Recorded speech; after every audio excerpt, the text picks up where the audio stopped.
السلام عليكم ورحمة الله. الحمد لله رب العالمين. الصلاة والسلام على سيد المرسلين وعلى آله وصحبه أجمعين. أما بعد.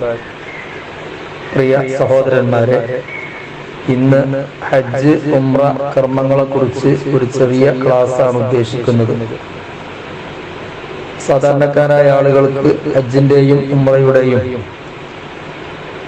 കർമ്മങ്ങളും രീതികളും സമയങ്ങളും മനസ്സിലാക്കാൻ ഉതകുന്ന തരത്തിൽ ഒരു ചെറിയ വിശദീകരണമാണ് ഇപ്പോൾ ലക്ഷ്യമാക്കുന്നത്. ഹജ്ജ് ഉംറ ഒരാൾക്ക് നിർബന്ധമാകണമെങ്കിൽ അവനിക്ക് 3 കാര്യങ്ങൾ പൂർത്തിയായിരിക്കണം. അഥവാ അതിനാവശ്യമായ സമ്പത്ത്, അതുപോലെ ശാരീരികമായ ആരോഗ്യം, യാത്ര സംബന്ധമായ സൗകര്യം, ഇതുകൾ 3 കൂടി ഒത്തുവന്നാൽ പിന്നെ അവർക്ക് ഹജ്ജും ഉംറയും ചെയ്യൽ നിർബന്ധമായി. ചെയ്യാതെ ഉപേക്ഷിച്ചാൽ അത് വലിയ തെറ്റാണ്. വിശുദ്ധ ഖുർആനിൽ പറഞ്ഞു, വലില്ലാഹി അലന്നാസി ഹജ്ജുൽ ബൈത്തി മൻ ഇസ്തതാഅ ഇലൈഹി സബീല. സാമ്പത്തികവും ശാരീരികവും യാത്രാ സംബന്ധമായ സൗകര്യങ്ങളും ഒരാൾക്ക് ലഭിച്ചാൽ അവൻ വിശുദ്ധമായ കഅബത്തിൽ ചെന്നുകൊണ്ട് ഹജ്ജ് ചെയ്യണമെന്ന്. അതുകൊണ്ട് അത്തരം സൗകര്യം ഉള്ള ആളുകൾ, ഇതൊക്കെ ഒത്തുകിട്ടിയവർ ഈ ഹജ്ജിന്റെയും ഉംറയുടെയും കാര്യം പ്രത്യേകം ശ്രദ്ധിക്കുകയും അത് യഥാവിധി നിർവഹിക്കുകയും വേണം. വിശുദ്ധമായ ഖുർആനിലും നബി സല്ലല്ലാഹു അലൈഹി വസല്ലം തങ്ങളുടെ ഹദീസുകളിലും ധാരാളമായി ഹജ്ജിന്റെയും ഉംറയുടെയും ശ്രേഷ്ഠതകളും മഹത്വങ്ങളും ഗുണങ്ങളും വിശദീകരിക്കുന്നത് നമുക്ക് കാണാം. ഞാനിപ്പോൾ അതുകൾ ഇവിടെ വിശദമായി പറയുന്നില്ല. നബി സല്ലല്ലാഹു അലൈഹി വസല്ലം തങ്ങൾ പറഞ്ഞു, സ്വീകാര്യോഗ്യമായ ഹജ്ജിന് അള്ളാഹു നൽകുന്ന പ്രതിഫലം അത് സ്വർഗമാണ്. അതുപോലെ ഒരാൾ ഹജ്ജ് നിർവഹിക്കുന്നതോടുകൂടി അവന്റെ മുൻകാലത്തെ ദോഷങ്ങൾ പൊറുക്കപ്പെടുകയും അവൻ ഉമ്മ പ്രസവിച്ച ദിവസം പോലെ സംശുദ്ധനായി മാറുകയും ചെയ്യും. ഹജ്ജ് നിർവഹിച്ച വ്യക്തിക്കും അവൻ പൊറുക്കലിനെ തേടുന്നവർക്കുമൊക്കെ അല്ലാഹു സുബ്ഹാനഹു വ തആല ദോഷം പുറത്തു കൊടുക്കുമെന്ന് ഹദീസിന്റെ കിതാബിൽ കാണാം. അല്ലാഹു സുബ്ഹാനഹു വ തആല നമുക്കൊക്കെ ഹജ്ജും ഉംറയും സിയാറത്തും നിർവഹിക്കാൻ തൗഫീഖ് നൽകുമാറാവട്ടെ. ഇനി നാം ശ്രദ്ധിക്കേണ്ടത്, നമുക്ക് ഹജ്ജിന് അവസരം ലഭിച്ചു, അല്ലെങ്കിൽ നാം ഉംറക്ക് ഒരുങ്ങി. എന്നാൽ നാം ആദ്യമായി ചെയ്യേണ്ടത് നല്ലപോലെ പശ്ചാത്തപിച്ച് തൗബ ചെയ്ത് അല്ലാഹുവിലേക്ക് മടങ്ങണം. ചെയ്തുപോയ ദോഷങ്ങളിൽ നിന്നൊക്കെ തൗബ ചെയ്തുകൊണ്ട് നമ്മുടെ മനസ്സും ശരീരവും ശുദ്ധമായ കഅബ സന്ദർശിക്കാൻ പാകപ്പെടുന്ന രൂപത്തിൽ നാം ശുദ്ധിയാകണം. അതുപോലെ ഹജ്ജടപാടുകൾ അതുകളൊക്കെ വീട്ടി സാമ്പത്തികമായി ആർക്കെങ്കിലും നൽകാനുണ്ടെങ്കിൽ അതൊക്കെ തീർത്ത് ആ ബാധ്യതകളൊക്കെ അവൻ ഒഴിവാക്കി, അതുപോലെ വാക്കുകൊണ്ടോ പ്രവൃത്തി കൊണ്ടോ മറ്റുള്ളവർക്ക് ഇഷ്ടമില്ലാത്തത് സംഭവിച്ചിട്ടുണ്ടെങ്കിൽ അതൊക്കെ പറഞ്ഞ് പൊരുത്തപ്പെടിപ്പിച്ച് ശരീരം കൊണ്ടും മനസ്സുകൊണ്ടും പൂർണ്ണാർത്ഥത്തിൽ ഈ വിശുദ്ധ കർമ്മം ചെയ്യാനുള്ള ഒരവസ്ഥയിലേക്ക് അവനായിത്തീരണം. അങ്ങനെ ഇതെല്ലാം ക്ലിയർ ചെയ്ത് ഇനി ഹജ്ജിന് പുറപ്പെടുന്ന ദിവസം അല്ലെങ്കിൽ ഉംറക്ക് പുറപ്പെടുന്ന ദിവസം, ആ ദിവസത്തിൽ ഇനി നാം ചെയ്യേണ്ട കർമ്മങ്ങളാണ് ഇനി പറയുന്നത്. നമുക്ക് ഹജ്ജിന് പോകാനുള്ള ദിവസം അറിഞ്ഞു, അല്ലെങ്കിൽ ഉംറക്ക് പോകാനുള്ള ദിവസം തീരുമാനിച്ചു. എന്നാൽ നാം ആ ദിവസത്തിൽ ലഗേജുകളും അതിന് വേണ്ട സാധന സാമഗ്രികളും എല്ലാം തയ്യാർ ചെയ്ത് നാം ഹജ്ജിന് പുറപ്പെടുകയാണ്. എന്നാൽ ആ ദിവസത്തിൽ പുറപ്പെടുന്നതിന്റെ മുമ്പ് നാം ചെയ്യേണ്ടത് യാത്രയുടെ സുന്നത്ത് നിസ്കാരം 2 റക്അത്ത് നാം നിസ്കരിക്കണം. ഇത് നിസ്കാരം ഖറാഅത്തുള്ള സമയമാണെങ്കിൽ ചെയ്യരുത്. സുബൈന്റെ ശേഷം അസറിന്റെ ശേഷം നിസ്കരിക്കൽ ഖറാഅത്തുള്ള സമയമാണല്ലോ, ആ സമയത്ത് അത് ചെയ്യരുത്. അല്ലാത്ത സമയമാണെങ്കിൽ യാത്രയുടെ 2 റക്അത്ത് സുന്നത്ത് നിസ്കരിക്കുക. അതിൽ ഒന്നാമത്തെ റക്അത്തിൽ ഖുൽ യാ അയ്യുഹൽ കാഫിറൂനും രണ്ടാമത്തെ റക്അത്തിൽ ഖുൽ ഹുവല്ലാഹു അഹദ് ഓതുക. പിന്നീട് അവിടെ തന്നെ ഇരുന്ന് ഒരു ആയത്തുൽ കുർസി ഓതുക. അത് അവൻ വീട്ടിൽ നിന്ന് പോവുകയാണല്ലോ, ആയത്തുൽ കുർസി അവനക്ക് പ്രതിനിധിയായി കൊണ്ടുണ്ടാകുമെന്നാണ്. പിന്നീട് അതേ സ്ഥലത്ത് തന്നെ ഇരുന്ന് 3 ഈലാഫി ഖുറൈശിൻ ഈലാഫിഹിം ലൈലത്തശ് ശിത്താ എന്ന സൂറത്ത് 3 പ്രാവശ്യം ഓതുക. അത് ഓതിയാൽ അവനക്ക് സുരക്ഷിതമായ യാത്ര ലഭിക്കുകയും യാത്രയിലുള്ള എല്ലാ ക്ലേശങ്ങളും ഇല്ലാതെയാവുകയും ചെയ്യുമെന്ന് മഹാന്മാർ പറഞ്ഞിട്ടുണ്ട്. അങ്ങനെ അത് ഓതിക്കഴിഞ്ഞാൽ പിന്നീട് അവൻ കുടുംബത്തിനും ബന്ധുക്കൾക്കും അതുപോലെ സുഹൃത്തുക്കൾക്കും ഒക്കെ യാത്ര പറയലാണ്. യാത്ര പറയുന്ന സമയത്ത് യാത്ര പറയുന്നവനും യാത്ര അയക്കുന്നവരും ഒക്കെ സ്തൗദിഉല്ലാഹ ദീനക വഅമാനതക വഖവാതീം അമലിക വസബ്ബതക അല്ലാഹു തഖ്വ വഗഫറ ദംബക വയസ്സർ ലക്കൽ ഖൈറ ഹൈസുമാ കുൻ എന്ന ആ ദുആ ചൊല്ലണം. അങ്ങനെ എല്ലാവരോടും യാത്ര പറഞ്ഞ് സലാം പറഞ്ഞുകൊണ്ട് അവൻ വീട്ടിൽ നിന്ന് ഇടത് കാല് എടുത്തു വെച്ചുകൊണ്ട് ഇറങ്ങുക. ആ സമയത്ത് ബിസ്മില്ലാഹി തവക്കൽതു അലല്ലാഹ് ലാ ഹൗല വലാ ഖുവത ഇല്ലാ ബില്ലാഹ് എന്ന ദിക്ർ ചൊല്ലുകയും ചെയ്യുക. അങ്ങനെ വീട്ടിൽ നിന്ന് ഇറങ്ങി വാഹനത്തിലേക്ക് കയറുമ്പോൾ ആ സമയത്തുള്ള ദിക്ർ സുബ്ഹാനല്ലദീ സഖറ ലനാ ഹാദാ വമാ കുന്നാ ലഹു മുഖ്രിനീൻ ഇന്നാ ഇലാ റബ്ബിനാ ലമുൻഖലിബൂൻ അത് ചൊല്ലുക. അങ്ങനെ വീട്ടിൽ നിന്ന് യാത്ര പോവുകയാണ്. വാഹനത്തിൽ കയറി പോകുന്ന സമയത്ത് ഖുൽ യാ അയ്യുഹൽ കാഫിറൂൻ ഖുൽ ഇദാ ജാഅ നസ്റുല്ലാഹി ഖുൽ ഹുവല്ലാഹു അഹദ് റബ്ബിൽ ഫലഖ് റബ്ബിൻ നാസ് എന്നീ സൂറത്തുകൾ ഓതുക. അങ്ങനെ അവൻ യാത്ര പോകുമ്പോൾ പ്രൈവറ്റ് ഗ്രൂപ്പിലാണെങ്കിൽ എയർപോർട്ടിലേക്ക് പോകുന്നു, ഗവൺമെന്റ് ഗ്രൂപ്പിലാണെങ്കിൽ ഹജ്ജ് ക്യാമ്പിലേക്ക് പോകുന്നു. അങ്ങനെ അവിടെ എത്തിയാൽ ഇനി ഇഹ്റാം ചെയ്യുക എന്നതാണ്. ഹജ്ജിനാണെങ്കിലും ഉംറക്കാണെങ്കിലും ഇഹ്റാം ചെയ്യുക എന്നത് ഫർളാണല്ലോ. അപ്പോ ആ ഇഹ്റാം ചെയ്യുന്നതിന്റെ മുന്നോടിയായിട്ട് ഒരു 6 കാര്യങ്ങൾ സുന്നത്തായിട്ട് നാം പൂർത്തിയാക്കണം. ആ 6 കാര്യങ്ങൾ ചെയ്യുന്നതോടു കൂടിയാണ് അവന് ഇഹ്റാമിന് യോഗ്യമാകുന്നത്. ആ കാര്യങ്ങൾ നാം ശ്രദ്ധിക്കണം. അഥവാ നാം പോകുന്നത്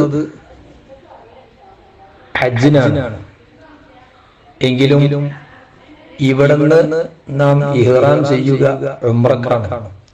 എന്തുകൊണ്ട്? ഈ ഹജ്ജിന് ഇഹ്റാം ചെയ്തു പോയാൽ അവൻ ദുൽഹജ്ജ് 10 വരെ ഇഹ്റാമിലായി കൊണ്ട് നിൽക്കേണ്ടി വരും. അത് പ്രയാസമാണ്. അപ്പൊ അതുകൊണ്ട് ഹജ്ജിന് പോകുന്ന ആളുകൾ ഇവിടുന്ന് ഉംറക്ക് ഇഹ്റാം ചെയ്തുകൊണ്ടാണ് പോവുക. ഉംറക്ക് പോകുന്നവർ പിന്നെ ഏതായാലും ഉംറക്ക് ഇഹ്റാം ചെയ്തുകൊണ്ട് തന്നെ. അതുകൊണ്ട് നമ്മൾ അവതരിപ്പിക്കുമ്പോൾ ഉംറയുടെ കാര്യങ്ങൾ ഇതിൽ വരും. അതിന് പിന്നെ പ്രത്യേകിച്ച് ഒരു ക്ലാസ് വേണ്ടതില്ല. കാരണം ഉംറക്ക് ഇഹ്റാം ചെയ്ത് മക്കയിലെത്തി ഉംറയുടെ അമലുകൾ പൂർത്തീകരിച്ച് പിന്നീട് ദുൽഹജ്ജ് 7 8 ആകുന്ന സമയത്താണ് ഹജ്ജിന് ഇഹ്റാം ചെയ്തുകൊണ്ട് ഹജ്ജിന്റെ കർമ്മങ്ങളിലേക്ക് പ്രവേശിക്കുന്നത്. അപ്പൊ നമ്മൾ ഇഹ്റാം ചെയ്യുക എന്നത് അതെന്താണ്? അത് ഹജ്ജിന്റെ അല്ലെങ്കിൽ ഉംറയുടെ നിയ്യത്ത് ചെയ്യുന്നതിനേക്കാണ് ഇപ്പൊ ഇഹ്റാം ചെയ്യുക എന്ന് പറയുന്നത്. അവിടെ നമ്മൾ മനസ്സിലാക്കണം, ഇഹ്റാം ഹജ്ജിനും ഫർളാണ്, ഉംറക്കും ഫർളാണ്. ഹജ്ജിന്റെ ഫർളുകൾ നമുക്കൊന്ന് മനസ്സിലാക്കാം. 1 ഇഹ്റാം ചെയ്യുക, 2 അറഫയിൽ നിൽക്കുക, 3 തവാഫ് ചെയ്യുക, 4 സഈ സഫാ മർവന്റെ അടി സഈ ചെയ്യുക, 5 മുടി കളയുക, 6 ഇതുകൾ ക്രമപ്രകാരം ചെയ്യുക.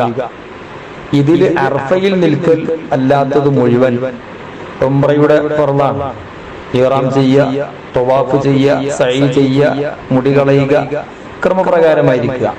അറഫയിൽ നിൽക്കലാണ് മാറ്റി വെച്ചാൽ ബാക്കിയുള്ളതൊക്കെ ഉംറയുടെയും ഫർളാണ്. അപ്പൊ അതുകൊണ്ട് നാം ഇവിടുന്ന് ഇഹ്റാം ചെയ്യുന്നത് ഉംറക്കാണ്. അതിന് തമത്തു ആയിട്ട് ഇഹ്റാം ചെയ്യുക എന്ന് പറയും. അഥവാ നമുക്കതൊരു സുഖാണ്. അവിടെ ചെന്ന് ഉംറ കഴിഞ്ഞ് പിന്നെ ദുൽഹജ്ജ് മാസത്തിൽ നമുക്ക് ഹജ്ജിന് ഇഹ്റാം ചെയ്താൽ മതി. ഈ തമത്തുഇന്റെ രീതി സ്വീകരിച്ചാൽ ഫിദിയ അറവ് നിർബന്ധമാകും. തമത്തുഇന്റെ രീതി എന്ന് പറഞ്ഞാൽ ഹജ്ജിന്റെ മാസങ്ങളിൽ അഥവാ ശവ്വാല്, ദുൽഖഅദ്, ദുൽഹജ്ജ് 10 ദിവസം ഈ മാസങ്ങളിലെ ഹജ്ജിന് ഇഹ്റാം ചെയ്യാൻ പറ്റുകയുള്ളൂ. ഇതിന്റെ മുമ്പും ശേഷവും പറ്റുകയില്ല. ഉംറക്ക് അർഫാ ദിവസം, പെരുന്നാൾ ദിവസം, അതുപോലെ അയ്യാമു തശ്രീഖിന്റെ 3 ദിവസം, അങ്ങനെ 5 ദിവസങ്ങൾ ഒഴിച്ച് എല്ലാ ദിവസവും ഉംറക്ക് ഇഹ്റാം ചെയ്യാം. നേരെമറിച്ച് ഹജ്ജിന് ഈ പറഞ്ഞ ശവ്വാൽ 1 മുതൽ ദുൽഹജ്ജ് 10ന്റെ ഉള്ളിലുള്ള ദിവസങ്ങൾ അതിലെ ഇഹ്റാം ചെയ്യാൻ പറ്റുകയുള്ളൂ. അങ്ങനെ ഹജ്ജിന്റെ സമയങ്ങളിൽ ഉംറക്ക് ഇഹ്റാം ചെയ്ത് മക്കയിൽ ചെന്ന് ഉംറ നിർവഹിച്ച് പിന്നീട് ദുൽഹജ്ജ് 7, 8 ആകുമ്പോൾ ഹജ്ജിന് ഇഹ്റാം ചെയ്ത് ഹജ്ജ് പൂർത്തീകരിക്കുന്ന രീതി, ഇതിനാണ് തമത്തു എന്ന് പറയുന്നത്. ആ രീതിയാണ് ഇപ്പോൾ നമ്മൾ എയർപോർട്ടിൽ നിന്ന് സ്വീകരിക്കുക. എന്നാൽ എയർപോർട്ടിൽ നിന്ന് ഹജ്ജിന് മാത്രം ഇഫ്രാദായിക്കൊണ്ട് നമുക്ക് ഇഹ്റാം ചെയ്യാം. അങ്ങനെ ചെയ്താൽ ദുൽഹജ്ജ് 10 അന്ന് ഹജ്ജിന്റെ എറിയൽ, അതുപോലെ തന്നെ മുടിയൊടിക്കൽ, ഇത് പൂർത്തിയാക്കുന്നത് വരെ നമ്മൾ ഇഹ്റാമിലായിക്കൊണ്ട് നിൽക്കണം. അപ്പൊ ഇഹ്റാമിന്റെ മുന്നോടിയായി നാം ചെയ്തു തീർക്കേണ്ട സുന്നത്തുകൾ 6 കാര്യം അതിന്റെ ആമുഖമായി നാം ചെയ്യണം. അഥവാ 1, മനുഷ്യ ശരീരത്തിൽ നീക്കൽ സുന്നത്തുള്ള മുടികളൊക്കെ നീക്കി വൃത്തിയാക്കണം. അഥവാ കക്ഷരോമം, ഗുഹ്യരോമം, ത്വക്ക് രോമം, ഇതുകളൊക്കെ നീക്കി വൃത്തിയാക്കണം. 2, നഖം മുറിക്കുക, കൈകാലുകളിലെ നഖങ്ങൾ മുറിക്കുക. 3, ഇഹ്റാമിന് വേണ്ടി കുളിക്കുക. ഇഹ്റാമിന് വേണ്ടി കുളിക്കുക എന്ന് പറയുമ്പോൾ അത് ഹൈദുകാരിയും നിഫാസുകാരിയും അവർക്കും കുളിക്കൽ സുന്നത്താണ്. കാരണം അവരൊക്കെ ഇഹ്റാം ചെയ്തിട്ടാണ് ഇവിടുന്ന് പുറപ്പെടേണ്ടത്. ഇഹ്റാം ചെയ്യാതെ മിഖാത്തിൽ വെച്ച് ഇഹ്റാം ചെയ്യാതെ പുറപ്പെട്ടാൽ പിന്നെ അവര് അതിന് പരിഹാരമായിട്ട് ഫിദിയ നൽകേണ്ടി വരും. ആടിനറുക്കുകയോ 10 ദിവസം നോമ്പ് നോൽക്കുകയോ ചെയ്യേണ്ടി വരും. അതുകൊണ്ട് ആ കാര്യം പ്രത്യേകം ശ്രദ്ധിക്കണം. അപ്പൊ ഇഹ്റാമിന് വേണ്ടിയുള്ള കുളി അത് ഹൈദുകാരിയും നിർവഹിക്കണം, നിഫാസുകാരിയും നിർവഹിക്കണം. അതുപോലെ ഇഹ്റാം അവരും ചെയ്തിട്ടാണ് പുറപ്പെടേണ്ടത്. പിന്നെ ഇഹ്റാമിന്റെ വസ്ത്രം ധരിക്കുക, അത് വെള്ള വസ്ത്രമാണ് എല്ലാവർക്കും ഉത്തമം. പുരുഷന്മാർക്ക് വെള്ള വസ്ത്രമാകൽ പ്രത്യേക സുന്നത്താണ്. സ്ത്രീകൾക്ക് ഇനി അവരുടെ കറുത്ത പർദ്ദ, അവരിടുന്ന വസ്ത്രം അതായാലും മതി, കുഴപ്പമില്ല. 5, ശരീരത്തിൽ അല്പം സുഗന്ധം പുരട്ടുക. അത് സ്ത്രീക്കും പുരട്ടാം, പുരുഷനും പുരട്ടാം. ശരീരത്തിൽ മാത്രമേ നാം സുഗന്ധം പുരട്ടാവൂ, വസ്ത്രത്തിൽ പുരട്ടരുത്. വസ്ത്രത്തിലാകുന്നത് ശ്രദ്ധിക്കണം. വസ്ത്രത്തിൽ പുരട്ടി കഴിഞ്ഞാൽ പിന്നെ അത് ഇഹ്റാം ചെയ്തതിന്റെ ശേഷം നമ്മുടെ വസ്ത്രത്തിൽ ബാക്കിയായാൽ ഇഹ്റാമിന് ശേഷം സുഗന്ധം പുരട്ടലും ഉപയോഗിക്കലും അതൊക്കെ നിഷിദ്ധമാണല്ലോ. അതുകൊണ്ട് സുഗന്ധമുള്ള വസ്തുക്കൾ, സുഗന്ധമുള്ള സോപ്പ്, അതൊക്കെ ഇഹ്റാമിന്റെ ശേഷം ഉപയോഗിക്കുന്നത് നാം ശ്രദ്ധിക്കണം. പിന്നെ ഇഹ്റാമിന്റെ 2 റക്അത്ത് നിസ്കരിക്കുക. അത് ഇഹ്റാമിന്റെ മുമ്പാണ് നിസ്കരിക്കുക. അത് ഖറാഅത്തുള്ള സമയത്ത് ആണെങ്കിൽ അത് നിസ്കരിക്കരുത്, അല്ല എങ്കിൽ നിസ്കരിക്കുക. അതിലും തന്നെ 1-ാമത്തെ റക്അത്തിൽ ഖുൽ യാ അയ്യുഹൽ കാഫിറൂനും 2-ാമത്തെ റക്അത്തിൽ ഖുൽ ഹുവല്ലാഹു അഹദ് സൂറത്തും ഓതുക. അപ്പോ ഇനി ഇഹ്റാം ചെയ്യുക എന്ന് പറഞ്ഞാൽ അത് മീഖാത്തിൽ വെച്ചുകൊണ്ട് ഇഹ്റാം ചെയ്യുക എന്നാണ് അതിന്റെ വാജിബ്, നിർബന്ധം. അഥവാ ഹജ്ജിന് 5 വാജിബാത്ത് ഉണ്ടല്ലോ. 1, മീഖാത്തിൽ വെച്ച് ഇഹ്റാം ചെയ്യുക. 2, മിനയിൽ രാപ്പാർക്കുക. 3, മുസ്ദലിഫയിൽ രാപ്പാർക്കുക. 4, ജംറകളിലേക്ക് കല്ലെറിയുക. 5, വിദാഇന്റെ തവാഫ് ചെയ്യുക. ഇതില് മീഖാത്തിൽ വെച്ച് ഇഹ്റാം ചെയ്യുക എന്നത് അത് ഉംറക്കും വാജിബാണ്. ഉംറക്കും മീഖാത്തിൽ വെച്ച് ഇഹ്റാം ചെയ്യുക എന്ന് പറഞ്ഞാൽ എന്താണ് ഈ മീഖാത്ത് എന്ന് പറഞ്ഞാൽ?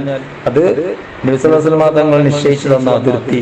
ആ അതിർത്തി വിട്ടുകിടക്കണമെങ്കിൽ ഇഹ്റാം ചെയ്തിട്ടേ പറ്റുള്ളൂ. ഒരിക്കൽ ആ സ്ഥലത്ത് വെച്ച് ചെയ്യുക, അല്ലെങ്കിൽ അതിന് മുമ്പ് ചെയ്യുക. ആ സ്ഥലത്ത് വെച്ച് ചെയ്യാൻ നമുക്ക് കഴിയുകയില്ല. കാരണം നമ്മൾ വിമാനത്തിലുള്ള പോവുക. അപ്പോൾ അതിന്റെ മുമ്പ് ചെയ്താൽ മതി. ഇത്ര ഷർത്തുള്ളൂ. ആ സ്ഥലം അങ്ങോട്ട് ഇഹ്റാം ചെയ്യാതെ വിട്ടുകിടക്കരുത്. അതുകൊണ്ടാണ് നമ്മൾ എയർപോർട്ടിൽ നിന്ന് ഇഹ്റാം ചെയ്യുന്നത്, അല്ലെങ്കിൽ ഹജ്ജ് ക്യാമ്പിൽ നിന്ന് ഇഹ്റാം ചെയ്യുന്നത്. അപ്പോ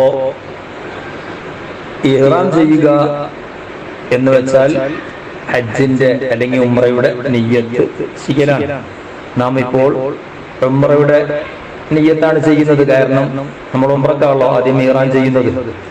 അപ്പോ എങ്ങനെയാണ് നിയ്യത്ത് ചെയ്യേണ്ടത്? ഇഹ്റാമിന്റെ വസ്ത്രമായി ധരിച്ച് പുരുഷൻ ഒരു വെളുത്ത തുണി, ഒരു വെള്ള ഷാള് അത് പുതക്കുക, ഒരു വെളുത്ത തുണി ഉടുക്കുകയും ചെയ്യുക. അപ്പൊ ഇഹ്റാമിന്റെ മുന്നോടിയായി ചെയ്യുന്ന കാര്യങ്ങൾ അതില് ചിലത് നമ്മൾ വീട്ടിൽ നിന്ന് തന്നെ ചെയ്യണം. കാരണം അതാണ് സൗകര്യം, അതേ സാധിക്കുള്ളൂ. മുടി നീക്കല്, നഖം മുറിക്കല്, അതുപോലെ കുളിക്കല്, ഇതൊക്കെ നമ്മൾ വീട്ടിൽ നിന്ന് തന്നെ ചെയ്യുക. ഇഹ്റാമിന്റെ വസ്ത്രം ധരിക്കുക, ഇഹ്റാമിന്റെ സുന്നത്ത് നിസ്കരിക്കുക, ഇഹ്റാമിന്റെ നിയ്യത്ത് ചെയ്യുക, ഇത് നമുക്ക് എയർപോർട്ടിൽ നിന്നും സാധിക്കും. അത് ചിലപ്പോൾ എയർപോർട്ടിൽ നിന്ന് സാധിക്കാതെ വരികയാണെങ്കിൽ, അഥവാ വീട്ടിൽ നിന്ന് നേരെ പുറത്തോട്ട് ഉംറക്കൊക്കെ പോകുമ്പോൾ ചിലപ്പോൾ അങ്ങനെ നേരെ ചെന്ന് ഫ്ലൈറ്റ് ഉടൻ ഉണ്ട് എങ്കിൽ ചിലപ്പോൾ ഈ കാര്യങ്ങൾ ചെയ്യാൻ സമയം കിട്ടാതെ വരും. അങ്ങനെയാണെങ്കിൽ ഇഹ്റാമിന്റെ വസ്ത്രം ധരിക്കലും ഇഹ്റാമിന്റെ സുന്നത്ത് നിസ്കരിക്കലും അത് വീട്ടിൽ നിന്ന് നിർവഹിച്ച് പെട്ടെന്ന് എയർപോർട്ടിൽ പോയി എയർപോർട്ടിൽ വെച്ചോ അല്ലെങ്കിൽ വിമാനത്തിൽ വെച്ചോ നിയ്യത്ത് ചെയ്യാം. അത് അവിടുത്തെ സൗകര്യം പോലെയാണ് നാം ചെയ്യേണ്ടത്. അപ്പൊ ഏതാണെങ്കിലും മിക്കവാറും ഇഹ്റാമിന്റെ വസ്ത്രം ധരിക്കാനും ഇഹ്റാമിന്റെ സുന്നത്ത് നിസ്കരിക്കാനും നമുക്ക് എയർപോർട്ടിൽ നിന്ന് സൗകര്യം ലഭിക്കും. അങ്ങനെ നാം എയർപോർട്ടിൽ വെച്ചോ ഹജ്ജ് ക്യാമ്പിൽ വെച്ചോ നിയ്യത്ത് ചെയ്യുമ്പോൾ എങ്ങനെയാണ് നിയ്യത്ത് ചെയ്യേണ്ടത്? ഉംറക്ക് നിയ്യത്ത് ചെയ്യുമ്പോൾ നവൈതുൽ ഉംറത വഅഹറംതു ബിഹാ ലില്ലാഹി തആല ലബ്ബൈക അല്ലാഹുമ്മ ബിഉംറത്തിൻ ലബ്ബൈക.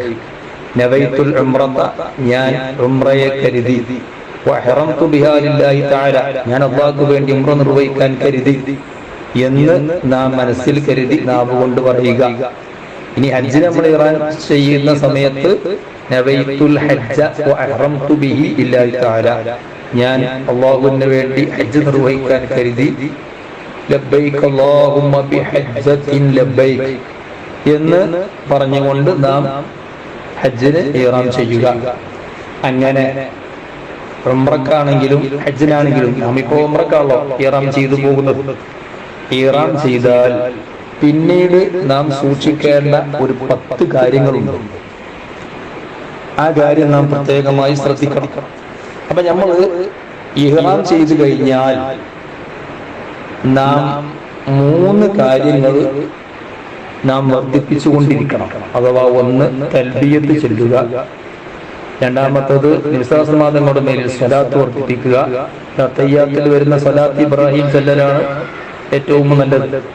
പിന്നീട് സ്വർഗം ചോദിക്കുക, നരകത്തെ തൊട്ട് കാവലിനെ തേടുക. ഈ കാര്യം നാം ഇഹ്റാം ചെയ്താൽ ഇതുകളിങ്ങനെ വർദ്ധിപ്പിച്ചുകൊണ്ടിരിക്കണം.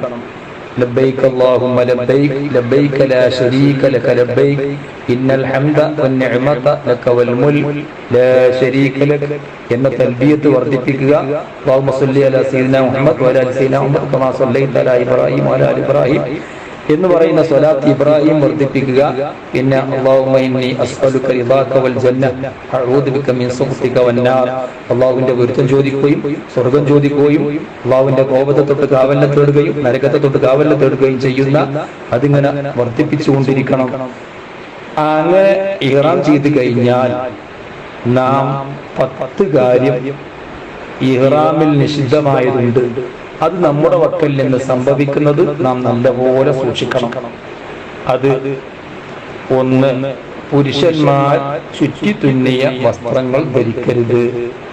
ഇഹ്റാം ചെയ്തു കഴിഞ്ഞാൽ പുരുഷന്മാര് ചുറ്റി തുന്നിയ വസ്ത്രം അത് ധരിക്കരുത്. എന്ന് പറയുമ്പോൾ ബെൽറ്റ് കെട്ടുന്നതിനോ അരപ്പട്ട കെട്ടുന്നതിനോ ചരട് കെട്ടുന്നതിനോ പ്രശ്നമില്ല. അതുപോലെ മുൻഭാഗത്തിലൂടെ വിരലുകളും ബാക്ക് ഭാഗത്തിലൂടെ മടമ്പും കാണുന്ന തരത്തിലുള്ള ചെരുപ്പ് അത് ധരിക്കുന്നതിനും വിരോധമില്ല. ഷൂ ധരിക്കരുത്. അത് പ്രത്യേകമായി ശ്രദ്ധിക്കണം. അതുപോലെ സോക്സ് ധരിക്കരുത്. അതുപോലെ ഷെഡ്ഡി, ബനിയൻ, അതുപോലെ പാന്റ്, കന്തൂറ, ഷർട്ട് ഇങ്ങനെ ചുറ്റിത്തുന്നിയ ഒരു വസ്ത്രവും ധരിക്കരുത്. പിന്നെ പുരുഷൻ തല മറക്കരുത്. തല മറക്കുക എന്ന ഉദ്ദേശത്തിൽ തലയിൽ ഒരു സാധനവും വെക്കരുത്. 3, സ്ത്രീകൾ മുഖം മറക്കരുത്. മുഖം വെളിവായിരിക്കണം. അതുപോലെ കയ്യുറ ധരിക്കരുത്. മുൻകൈയും മുഖവും വെളിവാകണം. 4, സുഗന്ധം പൂശരുത്. 5, മുടികൾ പറിക്കരുത്. 6, നഖം പറിക്കരുത്. 7, തലയിലും താടിരോമത്തിലും എണ്ണ തേക്കരുത്. 8, നിക്കാഹ് ചെയ്യരുത്, ചെയ്തു കൊടുക്കരുത്. സ്വന്തത്തിൽ നിക്കാഹ് ചെയ്യാൻ പാടില്ല, മകളെ കെട്ടിച്ചു കൊടുക്കാനും പാടില്ല. അപ്പൊ നിക്കാഹ് ചെയ്യലും ചെയ്തു കൊടുക്കലും രണ്ടും പറ്റുകയില്ല, ഹറാമാണ്. 9, വേട്ടമൃഗത്തെ വേട്ടയാടരുത്. നമ്മളാരിപ്പോ വേട്ടമൃഗത്തെ വേട്ടയാടില്ല, പക്ഷെ അത്തരം മൃഗങ്ങൾ മുയല്, മാന് പോലത്തൊക്കെ നമ്മളെ വീട്ടിലുണ്ടെങ്കിൽ അതെന്റെ മുമ്പ് വിറ്റ് ഒഴിവാക്കുകയോ അല്ലെങ്കിൽ മക്കൾക്ക് സ്വതക്ക ചെയ്യുകയോ ചെയ്തുകൊണ്ട് നമ്മൾ ഒഴിവാക്കണം. അല്ലെങ്കിൽ അവർക്ക് അപകടം പറ്റിയാൽ അത് നമുക്ക് പിന്നെ ബുദ്ധിമുട്ടാവും. 10, ഭാര്യയുമായി ലൈംഗിക ബന്ധത്തിൽ അഥവാ പിന്നെ അവരുമായി സുഖ പങ്കിടരുത്. ഈ കാര്യം നാം പ്രത്യേകം ശ്രദ്ധിക്കണം. അപ്പോ ഭാര്യയുമായി ലൈംഗിക ബന്ധത്തിൽ ഏർപ്പെടുക, സുഖം അനുഭവിക്കുന്ന ഒരു കാര്യവും ഭാര്യയുമായി ചെയ്യാൻ പാടില്ല. അപ്പൊ ഈ കാര്യങ്ങൾ ഇഹ്റാം ചെയ്തു കഴിഞ്ഞാൽ നാം ശ്രദ്ധിക്കണം. ഇത് ശ്രദ്ധിച്ചില്ല എങ്കിൽ പിന്നെ അതിന് പരിഹാരം നൽകണം. അത് നാം ശ്രദ്ധിക്കേണ്ടത്, ഇത് 3 തരത്തിലാണ് ഈ മുഹറമായ കാര്യങ്ങൾ അഥവാ നിഷിദ്ധമായ കാര്യങ്ങളെ നാം മനസ്സിലാക്കേണ്ടത്. 1, മറന്നു ചെയ്താൽ അത് പ്രശ്നമില്ല. അത് നേരത്തെ പറഞ്ഞ പുരുഷൻ ചുറ്റിത്തുന്നിയ വസ്ത്രം ധരിക്കുക, അതുപോലെ തല മറക്കുക, സ്ത്രീ മുഖം മറക്കുക, അതുപോലെ സുഗന്ധം പൂശുക, ഇങ്ങനത്തെ കാര്യങ്ങൾ ഇതൊക്കെ അബദ്ധത്തിൽ മറന്നു ചെയ്താൽ അതിന് നഷ്ടപരിഹാരം ഇല്ല, പ്രശ്നമില്ല. എന്നാൽ മറന്നു ചെയ്താലും പരിഹാരം നൽകേണ്ടത് മുടി പറിക്കുക, നഖം പറിക്കുക, ഈ കാര്യങ്ങളൊക്കെ മനഃപൂർവ്വം ചെയ്താലും മറന്നു ചെയ്താലും അതിന് പരിഹാരം നൽകണം.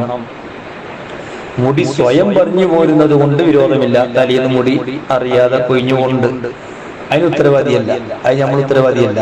നേരെ മറിച്ച് നമ്മള് മറന്നുകൊണ്ട് പറിച്ചു, മറന്നുകൊണ്ട് മുഖം കടിച്ചു പറിച്ചു, ഇങ്ങനെയൊക്കെ ചെയ്താൽ അതിന് നഷ്ടപരിഹാരം വേണം. പിന്നെ 3-മത്തത്, ഭാര്യയുമായി സുഖത്തിലേർപ്പെട്ടാൽ, സംയോഗം ചെയ്താൽ അതുകൊണ്ട് ഹജ്ജ് നഷ്ടപ്പെടുന്നതും പിന്നീട് ആ വർഷം അവനക്ക് ഹജ്ജ് ചെയ്യാൻ പറ്റൂല, ഹജ്ജ് ഫസാദാകും. അതോടുകൂടി പിറ്റത്തെ വർഷം തന്നെ ഹജ്ജ് ഖളാ കൂട്ടുകയും വേണം. ഇതിന്റെ പരിഹാരം ഭയങ്കരമാണ്.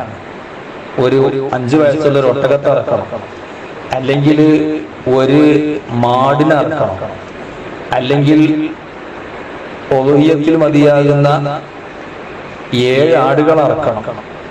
ഇനി അതിനും കഴിയൂലെങ്കിൽ ആ ഒട്ടകത്തിന്റെ വില കെട്ടിയിട്ട് ഓരോ മുദ്ദ് ഭക്ഷണം സാധുക്കൾക്ക് നൽകണം. അതുകൊണ്ട് ഭയങ്കര പ്രശ്നമാണ്. അപ്പൊ അത്തരം കാര്യങ്ങൾ ഹജ്ജിന്റെ ഇഹ്റാമില് അല്ലെങ്കിൽ ഉംറന്റെ ഇഹ്റാമില് ഉണ്ടാകുന്നത് നമ്മൾ വളരെ അധികം ശ്രദ്ധിക്കണം. അപ്പോ നഷ്ടപരിഹാരം, ഒരു മുടി മറന്നുകൊണ്ട് പറിച്ചു അല്ലെങ്കിൽ മനഃപൂർവ്വം പറിച്ചു, എന്നാൽ അതിന് ഒരു മുദ്ദ് അരി സാധുക്കൾക്ക് നൽകണം. ഒരു മുദ്ദ് അരി എന്ന് പറഞ്ഞാൽ 800 മില്ലി. 2 മുടിയാണെങ്കിൽ 2 മുദ്ദ് നൽകണം, അഥവാ 1600 മില്ലി നൽകണം. 3 മുടിയോ അല്ലെങ്കിൽ 3 നഖമോ അതിന്റെ മുകളിലേക്കോ ആയാൽ ഒരു ആടിനെ അറക്കണം. അല്ലെങ്കിൽ 3 സ്വാ അരി 6 മിസ്കീന്മാർക്ക് നൽകണം.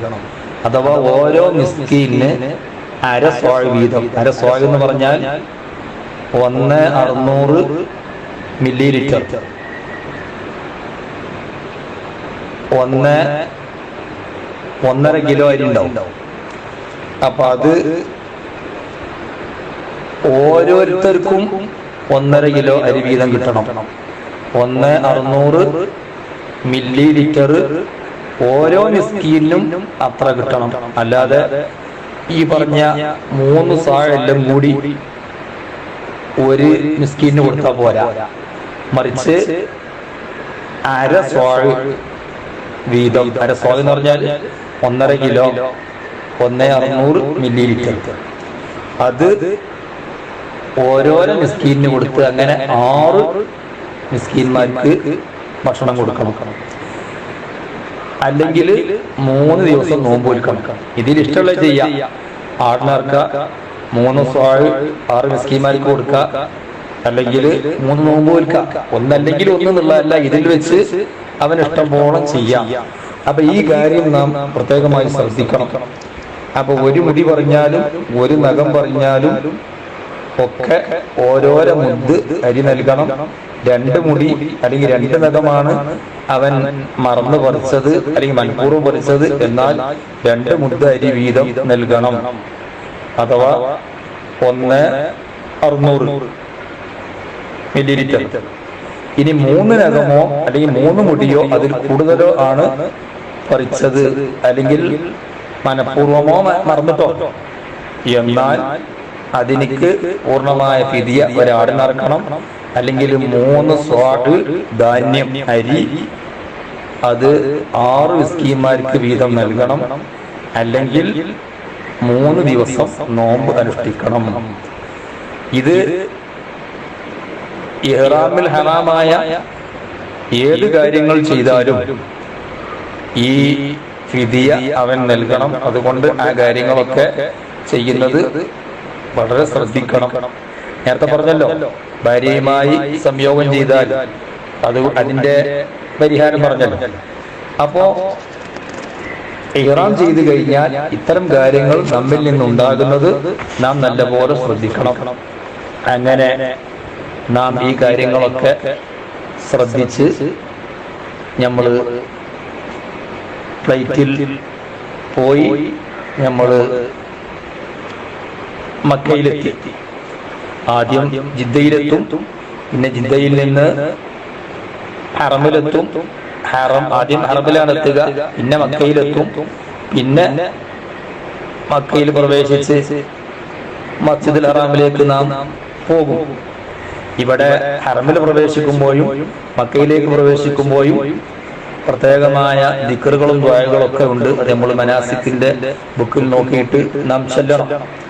അങ്ങനെ മക്കയിലെത്തി നാം റൂമിൽ ചെന്ന് നമ്മുടെ ചെറുതായിട്ട് നാം വിശ്രമിച്ച് പിന്നീട് നാം എന്തെങ്കിലും ഭക്ഷണം കഴിച്ച് ഉടൻ നമ്മൾ തവാഫ് ചെയ്യാൻ വേണ്ടി മസ്ജിദുൽ ഹറാമിലേക്ക് പോവുകയാണ് ചെയ്യുക.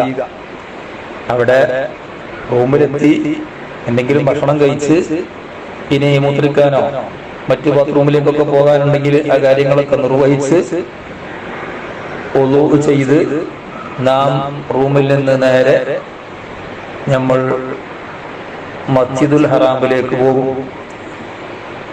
അപ്പോഴൊക്കെ തൽബിയത്ത് ഇങ്ങനെ ചൊല്ലിക്കൊണ്ടാണ് നാം പോകേണ്ടത്.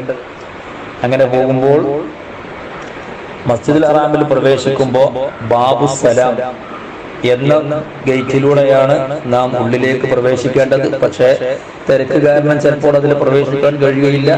അപ്പൊ നമുക്ക് സാധിക്കുന്ന വാതിലിലൂടെ പ്രവേശിച്ച് മസ്ജിദുൽ ഹറാമിലേക്ക് അടുക്കുമ്പോൾ അല്ലാഹു മഫ്തഹി അബ്വാബ റഹ്മതിക എന്നൊക്കെ ചൊല്ലിയിട്ട് നാം നേരെ പോകുന്നു.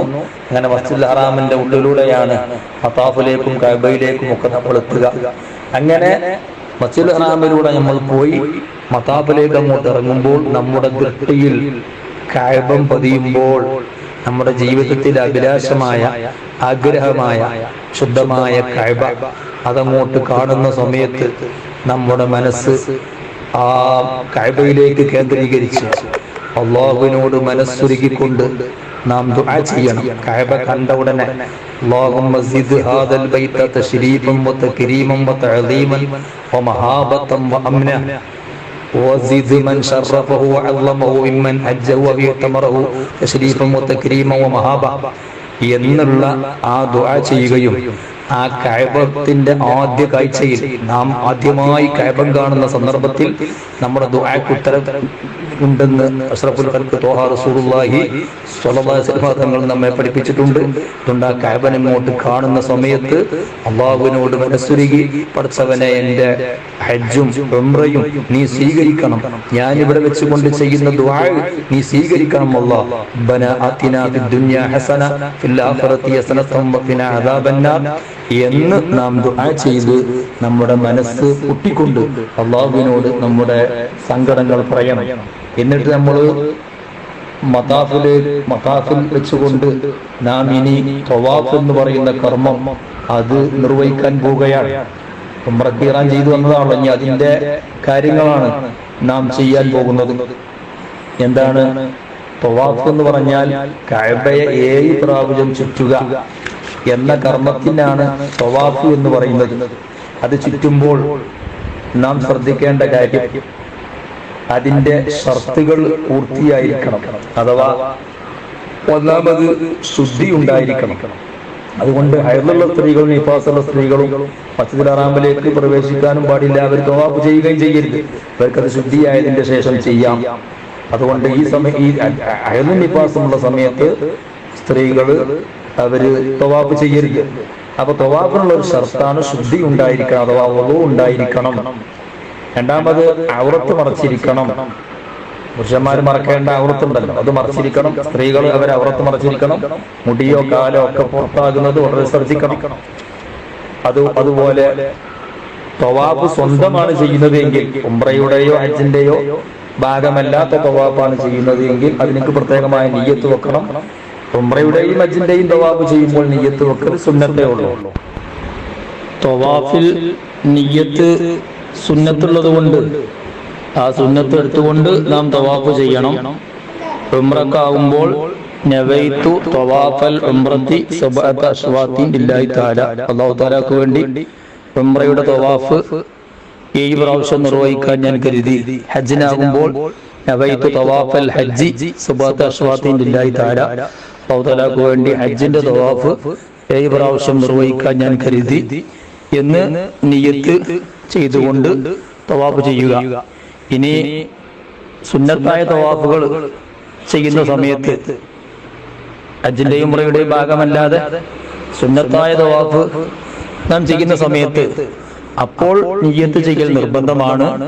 നവൈതു തവാഫ സുന്നത്തി സബഅത അശ്വാത്തിൻ ലില്ലാഹി തആല, സുന്നത്തായ തവാഫ് 7 പ്രാവശ്യം നിർവഹിക്കാൻ ഞാൻ കരുതി എന്ന് നിയ്യത്ത് ചെയ്തുകൊണ്ട് തവാഫ് നാം ചെയ്യണം. പിന്നെ 4-മത്തെ ഷർത്ത് ഹജറുൽ അസ്വദ് കൊണ്ടാണ് തുടങ്ങേണ്ടത്. ഹജറുൽ അസ്വദിന്റെ അവിടെ നിന്ന് തുടങ്ങി ഹജറുൽ അസ്വദിന്റെ അവിടത്തേക്ക് ചുറ്റി വന്ന് അവസാനിപ്പിക്കുമ്പോഴാണ് ഒരു തവാഫ് പൂർത്തിയാകുന്നത്. അതുപോലെ കഅബം ഫുള്ളായി അതിന്റെ ഇടഭാഗത്തായിരിക്കണം. കഅബം ഇടഭാഗത്താക്കി മുന്നോട്ട് ഇങ്ങനെ നടക്കുക, അങ്ങനെയാണ് തവാഫ് ചെയ്യേണ്ടത്. പിന്നെ ഈ തവാഫ് 7 പ്രാവശ്യം പൂർത്തിയാക്കണം. ഇത് തവാഫിന്റെ ഷർത്തുകളാണ്. ഈ രൂപത്തിലാണ് തവാഫ് ചെയ്യേണ്ടത്. അപ്പോ ആദ്യമായി ഹജറുൽ അസ്വദിന്റെ അവിടത്തേക്ക്, അവിടെയൊക്കെ ഹജറുൽ അസ്വദിൽ തവാഫ് തുടങ്ങേണ്ട ഭാഗം അടയാളപ്പെടുത്തിയിട്ടുണ്ട്. ഹജറുൽ അസ്വദിന്റെ അടുത്തേക്ക് വന്ന് നാം ഹജറുൽ അസ്വദ് തൊട്ടുമുത്താനൊന്നും തിരക്കുകൊണ്ട് സാധിക്കുകയില്ല. അതൊക്കെ സുന്നത്താണ്. ഇൻഷാ അല്ലാഹ് സുന്നത്തുകൾ ഞാൻ പറയാം. അതിന്റെ അടുത്ത് വന്ന് നമുക്ക് തൊട്ടുമുത്താൻ സാധിക്കുകയില്ലെങ്കിൽ അങ്ങോട്ട് കൈ ഉയർത്തിയിട്ട് അല്ലാഹു അക്ബർ അല്ലാഹു അക്ബർ അല്ലാഹു അക്ബർ എന്ന് പറഞ്ഞുകൊണ്ട് കഅബം ഇടഭാഗത്താക്കിയിട്ട് മുന്നോട്ട് നടക്കുക. നടക്കുന്ന സമയത്ത് കഅബം പിടിച്ചുകൊണ്ട്, കഅബന്റെ കില്ല പിടിച്ചുകൊണ്ട് നമ്മൾ നടക്കരുത്. കാരണം ചില ഭാഗത്ത് എത്തുമ്പോൾ ഹിജ്ർ ഇസ്മായിൽ, അതുപോലെ കഅബത്തിന്റെ ചില ഭാഗങ്ങളൊക്കെ നമ്മുടെ ശരീരം അതിലേക്കായി പോയാൽ കഅബം ഫുള്ളും നമ്മുടെ ശരീരത്തിന്റെ പുറത്തായിട്ട് നമ്മൾ ഫുള്ള് കഅബത്തിന്റെ പുറത്തു കൂടെയാണ് തവാഫ് ചെയ്യേണ്ടത്. അതുകൊണ്ട് ആ കില്ല പിടിച്ചുകൊണ്ട് നമ്മൾ തവാഫ് ചെയ്യരുത്. പരമാവധി കഅബത്തിന്റെ അടുത്തിലൂടെ നടക്കാൻ പുരുഷന്മാർ ശ്രദ്ധിക്കണം. അങ്ങനെ നമ്മളിങ്ങനെ ചുറ്റുന്ന സമയത്ത് 7 ചുറ്റ് പൂർണ്ണമായിരിക്കണം. ആ സമയത്ത് നമ്മൾ ശ്രദ്ധിക്കേണ്ട, അഥവാ നമ്മൾ തവാഫ് ചെയ്യുന്ന സമയത്ത് നമുക്ക് ഒളു മുറിഞ്ഞു, അപ്പൊ എത്രയാണോ നമ്മളായത്, 4 ആണോ 3 ആണോ എത്ര ആയത്, അതിന്റെ ബാക്കി പിന്നീട് ഒളു ചെയ്ത് വന്നുകൊണ്ട് പൂർത്തിയാക്കിയാൽ മതി. അല്ലെങ്കിൽ തവാഫ് ചെയ്തുകൊണ്ടിരിക്കുന്ന സമയത്ത് ഇഖാമത്ത് കൊടുത്തു, അപ്പോൾ നമ്മൾ ജമാഅത്തിൽ കൂടി, ജമാഅത്ത് നിസ്കരിച്ചു കഴിഞ്ഞതിന്റെ ശേഷം നാം എത്രയാണോ ആയത് അതിന്റെ ബാക്കി അങ്ങോട്ട് പൂർത്തിയാക്കിയാൽ മതി. അതുപോലെ ഏത് സ്ഥലത്ത് വെച്ചുകൊണ്ടാണോ നമുക്ക് തവാഫ് മുറിഞ്ഞത് ആ സ്ഥലത്ത് വന്നുകൊണ്ട് അവിടുന്ന് അങ്ങോട്ട് പൂർത്തിയാക്കിയാൽ മതി. ഇനി ആ സ്ഥലം ഓർമ്മയില്ല എങ്കിൽ ഹജർ റസൂലിന്റെ അടുത്തേക്ക് വന്നുകൊണ്ട് അവിടെ മുതൽ ബാക്കിയുള്ള എണ്ണം പൂർത്തിയാക്കിയാൽ മതി. അപ്പൊ ആ കാര്യം നാം പ്രത്യേകമായി ശ്രദ്ധിക്കണം. ഇനി നമുക്ക് സംശയം കുടുങ്ങി, ഇപ്പൊ 3 ആണോ 4 ആണോ ആയത്, എന്നാൽ 3 ആണെന്ന് മനസ്സിലാക്കി പിന്നീട് അങ്ങോട്ട് 3ന്റെ ബാക്കിയുള്ളത് 4 എണ്ണം നാം ചെയ്യുക. അങ്ങനെ തവാഫ് നാം വളരെ ശ്രദ്ധിച്ച് ചെയ്യണം. ആ ചെയ്യുന്ന സമയത്ത് നമ്മൾ പാലിക്കേണ്ട സുന്നത്തുകളാണ്: 1, ഹജറുൽ അസ്വദ് തൊട്ടുമുത്തുക, ഹജറുൽ അസ്വദ് കൊണ്ട് തൊട്ടുമുത്തിയിട്ട് തുടങ്ങുക. അതുപോലെ എല്ലാ തവാഫിലും ഹജറുൽ അസ്വദ് തൊട്ടുമുത്താൻ കഴിയുമെങ്കിൽ അത് ചെയ്യുക, അത് സുന്നത്താണ്. ഹജറുൽ അസ്വദ് ചുംബിക്കൽ സുന്നത്താണ്. അതൊന്നും ഇപ്പോഴത്തെ സാഹചര്യത്തിൽ സാധിക്കുകയില്ല. അതൊക്കെ ചെയ്യുന്ന സമയത്ത് കഅബം ഇടഭാഗത്തിൽ നിന്ന് പോകുന്നത് അത് വളരെ ശ്രദ്ധിക്കണം. അതിൽ നിൽക്കുമ്പോൾ ആ നിന്ന സ്ഥലത്ത് ഉറച്ചു നിന്നിട്ട് പിന്നീട് അവൻ സ്റ്റഡിയായി നിന്ന് കഅബം പൂർണ്ണമായി ഇടഭാഗത്താക്കിയിട്ടേ അവൻ നടക്കാൻ പാടുള്ളൂ. അത് പ്രത്യേകമായി ശ്രദ്ധിക്കണം. അതുപോലെ സാധിക്കുമെങ്കിൽ നെറ്റിത്തടം ആ ഹജറുൽ അസ്വദിൽ വെക്കല് സുന്നത്താണ്. അതുപോലെ റുക്നുൽ യമാനിയെ തൊട്ട് മുത്തൽ സുന്നത്താണ്. അതുപോലെ പുരുഷൻ ആദ്യത്തെ 3 തവാഫില് അവൻ റംല് നടക്കൽ സുന്നത്താണ്. അഥവാ നടക്കുന്ന സന്ദർഭത്തിൽ കുറച്ച് കാലുകളൊക്കെ അടുപ്പിച്ച് ഒന്ന് സ്റ്റഡിയായി നടക്കുന്ന രൂപത്തിൽ അവൻ നടക്കല് പുരുഷന്മാർക്ക് ആദ്യത്തെ 3 തവാഫിൽ, അഥവാ അതിന്റെ ശേഷം സഈ വരുന്ന ഈ തവാഫ് കഴിഞ്ഞാൽ ഇപ്പോ ഉംറക്കൊക്കെ തവാഫ് ചെയ്യുന്നതിന് ശേഷം സഈ വരും. അങ്ങനെ സഈ ശേഷം വരുന്ന തവാഫില് ആ രൂപത്തില് റംല് നടക്കൽ സുന്നത്താണ്. അതുപോലെ പുരുഷൻ പരമാവധി കഅബയോട് അടുത്ത് നടക്കൽ സുന്നത്താണ്. അതുപോലെ അവൻ ഇർതിബായ് ധരിക്കല്, അഥവാ തോളിലിട്ട ഷാല് അതിന്റെ മധ്യഭാഗം വലത്തെ തൊക്കിലാക്കിയിട്ട്, വലത്തെ കക്ഷത്തിലാക്കിയിട്ട് അതിന്റെ 2 തെല്ല് തലഭാഗം അത് രണ്ടും ഇടത്തെ ചുമലിന്റെ മേലെ ആക്കുന്ന രീതിക്കാണ് ഇർതിബാ എന്ന് പറയാ. അത് തവാഫിലും അതുപോലെ സഈലും അങ്ങനെ ആക്കൽ സുന്നത്താണ്. അതുപോലെ തവാഫ് കഴിഞ്ഞതിന്റെ ശേഷം 2 റക്അത്ത് സുന്നത്ത് ഇബ്രാഹിം മഖാമിന്റെ പിറകിൽ വെച്ചുകൊണ്ട് നിസ്കരിക്കുക.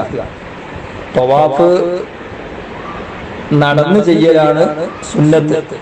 നടക്കാൻ കഴിയുന്നവർക്കും വീൽ ചെയറിൽ ചെയ്തു എന്നതുകൊണ്ട് തവാഫ് ചെയ്യാവും. പക്ഷെ സാധിക്കുന്നവർ നടന്നു ചെയ്യലാണ് സുന്നത്ത്.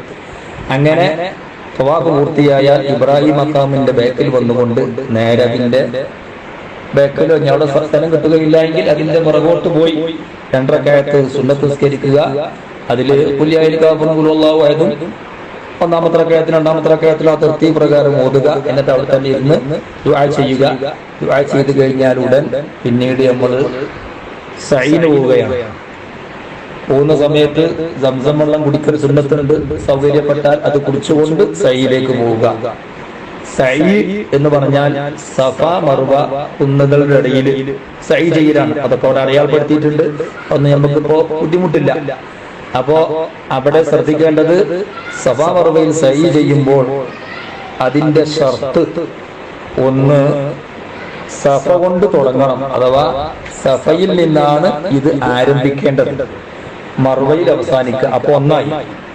തവാഫിന്റെ മാതിരി തവാഫ് ഹജറുൽ അസ്വദ് കൊണ്ട് തുടങ്ങി ഹജറുൽ അസ്വദ് അവസാനിപ്പിക്കുമ്പോഴാണ് ഒന്നാകൽ. ഇതെങ്ങനെ സഫയിൽ നിന്ന് തുടങ്ങി മർവയിലെത്തുമ്പോൾ 1 മർവയിൽ നിന്ന് തിരിച്ച് സഫയിലെത്തുമ്പോൾ 2. അപ്പോ സഫ കൊണ്ട് തുടങ്ങുക. അതുപോലെ സഫ മർവന്റെ ഇടയിലുള്ള ആ കണക്കാക്കിയ സ്ഥലം മുഴുവനും വിട്ട് കിടക്കണം. അത് നടക്കുമ്പോൾ നമ്മൾ പ്രത്യേകം ശ്രദ്ധിക്കണം. അതുപോലെ 7 പ്രാവശ്യം പൂർണ്ണമായി നടക്കണം. അതുപോലെ ഈ സഅയ് ചെയ്യേണ്ടത് തവാഫിന്റെ ശേഷമായിരിക്കണം.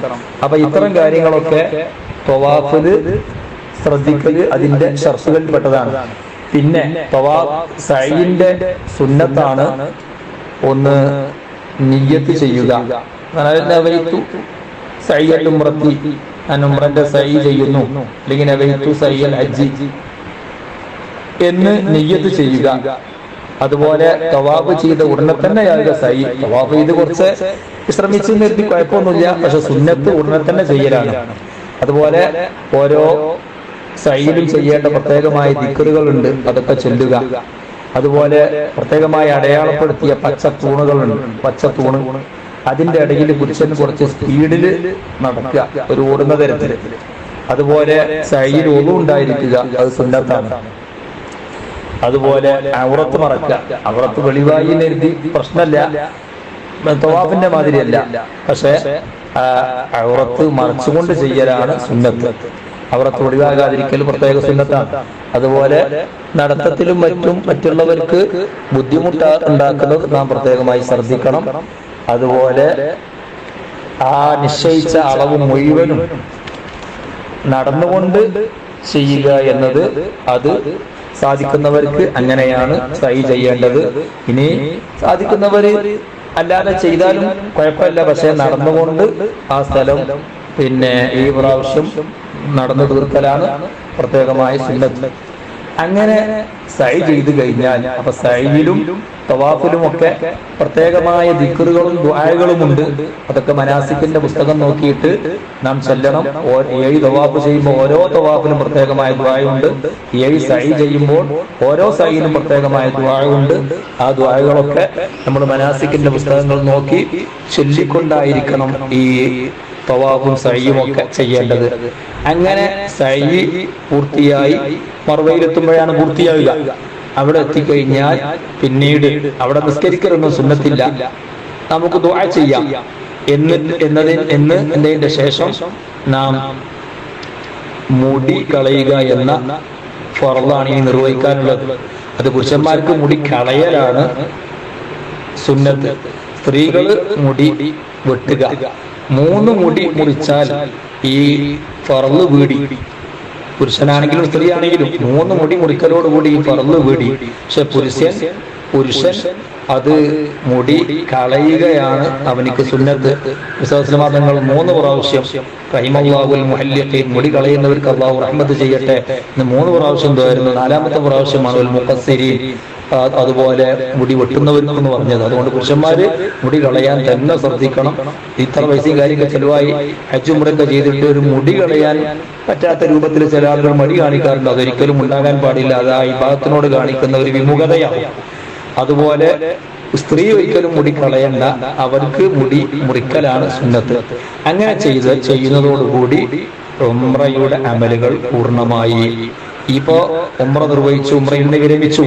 ഈ നേരത്തെ ഹറാമായ കാര്യങ്ങൾ, ഈ ഇഹ്റാം കെട്ടിയ കാരണം കൊണ്ട് ഹറാമായ കാര്യങ്ങളൊക്കെ ഇപ്പൊ ഇനി അവനിക്ക് അനുവദനീയമായി. അപ്പോ ഉംറയുടെ ഫർള് ഇഹ്റാം ചെയ്തു, പിന്നീട് മക്കയിലെത്തി, മസ്ജിദുൽ ഹറാമിൽ പ്രവേശിച്ചു, കഅബ തവാഫ് ചെയ്തു, പിന്നെ സഅയ് ചെയ്തു, മുടി മുറിച്ചു. ഇപ്പോൾ അവൻ ഉംറയുടെ കർമ്മങ്ങൾ പൂർത്തിയാക്കി. ഇനി അവൻ അവിടെ കഴിച്ചുകൂട്ടുകയാണ്. ഉംറക്ക് മാത്രം പോയവരാണെങ്കിൽ അവർ ഉംറ ഇത് കഴിഞ്ഞു, ഇനി അവർക്ക് ഇങ്ങനെ ഉംറ വർദ്ധിപ്പിക്കാം. ഹജ്ജിന് പോകുന്ന ആളുകളാകുമ്പോൾ പിന്നീട് ഉംറ കഴിഞ്ഞ് ഇനി അവര് ഹജ്ജിന്റെ കാര്യത്തിന് വേണ്ടി, ഇഹ്റാം ചെയ്യാൻ വേണ്ടി ദുൽഹജ്ജ് ഒട്ടൊക്കെ കാത്തിരിക്കും. ആ സമയത്ത് ഹജ്ജിന് വേണ്ടി പോയ ആളുകൾ ഇവിടുന്ന് ഉംറക്ക് ഇഹ്റാം ചെയ്തു, പിന്നീട് ഉംറ നിർവഹിച്ചു, അവിടെ എത്തി, പിന്നീട് ഉംറ നിർവഹിച്ചതിന്റെ ശേഷമുള്ള കാലയളവ്, ആ കാലയളവില് അവർക്ക് ധാരാളം ഉംറകൾ വർദ്ധിപ്പിക്കാം, സുന്നത്തായ ഉംറകൾ വർദ്ധിപ്പിക്കാം. അവരുടെ മാതാപിതാക്കൾക്ക് വേണ്ടി ഉംറ ചെയ്ത് അവർക്ക് വേണ്ടി അതിന്റെ കൂലി അധികം ചെയ്യാം. ഇനി അവര് ഉംറ ചെയ്യാനുള്ള സാമ്പത്തിക സൗകര്യം ഉണ്ടായി ഉംറ ചെയ്യാതെ മരണപ്പെട്ടതാണെങ്കിൽ അവർക്ക് വേണ്ടി ഉംറ ചെയ്യാം. അല്ലെങ്കിൽ അവർ ഉംറ ചെയ്യാൻ വേണ്ടി വസിയത്ത് ചെയ്തിരുന്നുവെങ്കിൽ അവർക്ക് വേണ്ടി ഉംറ ചെയ്യാം. അതുപോലെ നമുക്ക് തന്നെ സ്വന്തത്തിൽ ധാരാളം ഉംറകൾ വർദ്ധിപ്പിക്കുക.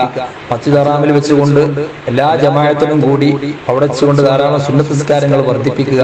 അവിടെ വെച്ചുകൊണ്ട് ഖുർആൻ ഖത്മ തീർക്കുക. ലാ ഇലാഹ ഇല്ലല്ലാഹ് എന്ന ദിക്ർ 70,000 പ്രാവശ്യം ചൊല്ലി തീർക്കുക. ധാരാളം സ്വലാത്തുകൾ വർദ്ധിപ്പിക്കുക. അങ്ങനെ ഉംറയും മറ്റ് നിസ്കാരങ്ങളും അവിടുന്ന് ഒരു നിസ്കാരത്തിലേക്ക് 1,00,000 10 ലക്ഷവും 1 കോടിയും ഒക്കെ പ്രതിഫലമുണ്ട് എന്ന് പറഞ്ഞ പണ്ഡിതന്മാരുണ്ട്. അതുകൊണ്ട് ആ കൂലികളൊക്കെ എല്ലാവരും 1,00,000 കിട്ടും എന്നതിൽ എല്ലാവരും ഐക്യകണ്ഠേനയാണ്. അപ്പൊ ആ പ്രതിഫലം പിന്നീട് 10 ലക്ഷം എന്നും 1 കോടിയും എന്നൊക്കെ അതിനെ സംബന്ധിച്ച് വർധനവ് പറഞ്ഞിട്ടുണ്ട്. അപ്പൊ ഏതാണെങ്കിലും ആ കൂലികളൊക്കെ നേടിയെടുക്കാൻ നാം ശ്രദ്ധിക്കണം.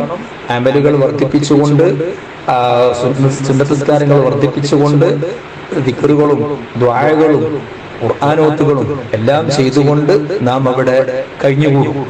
ഇനി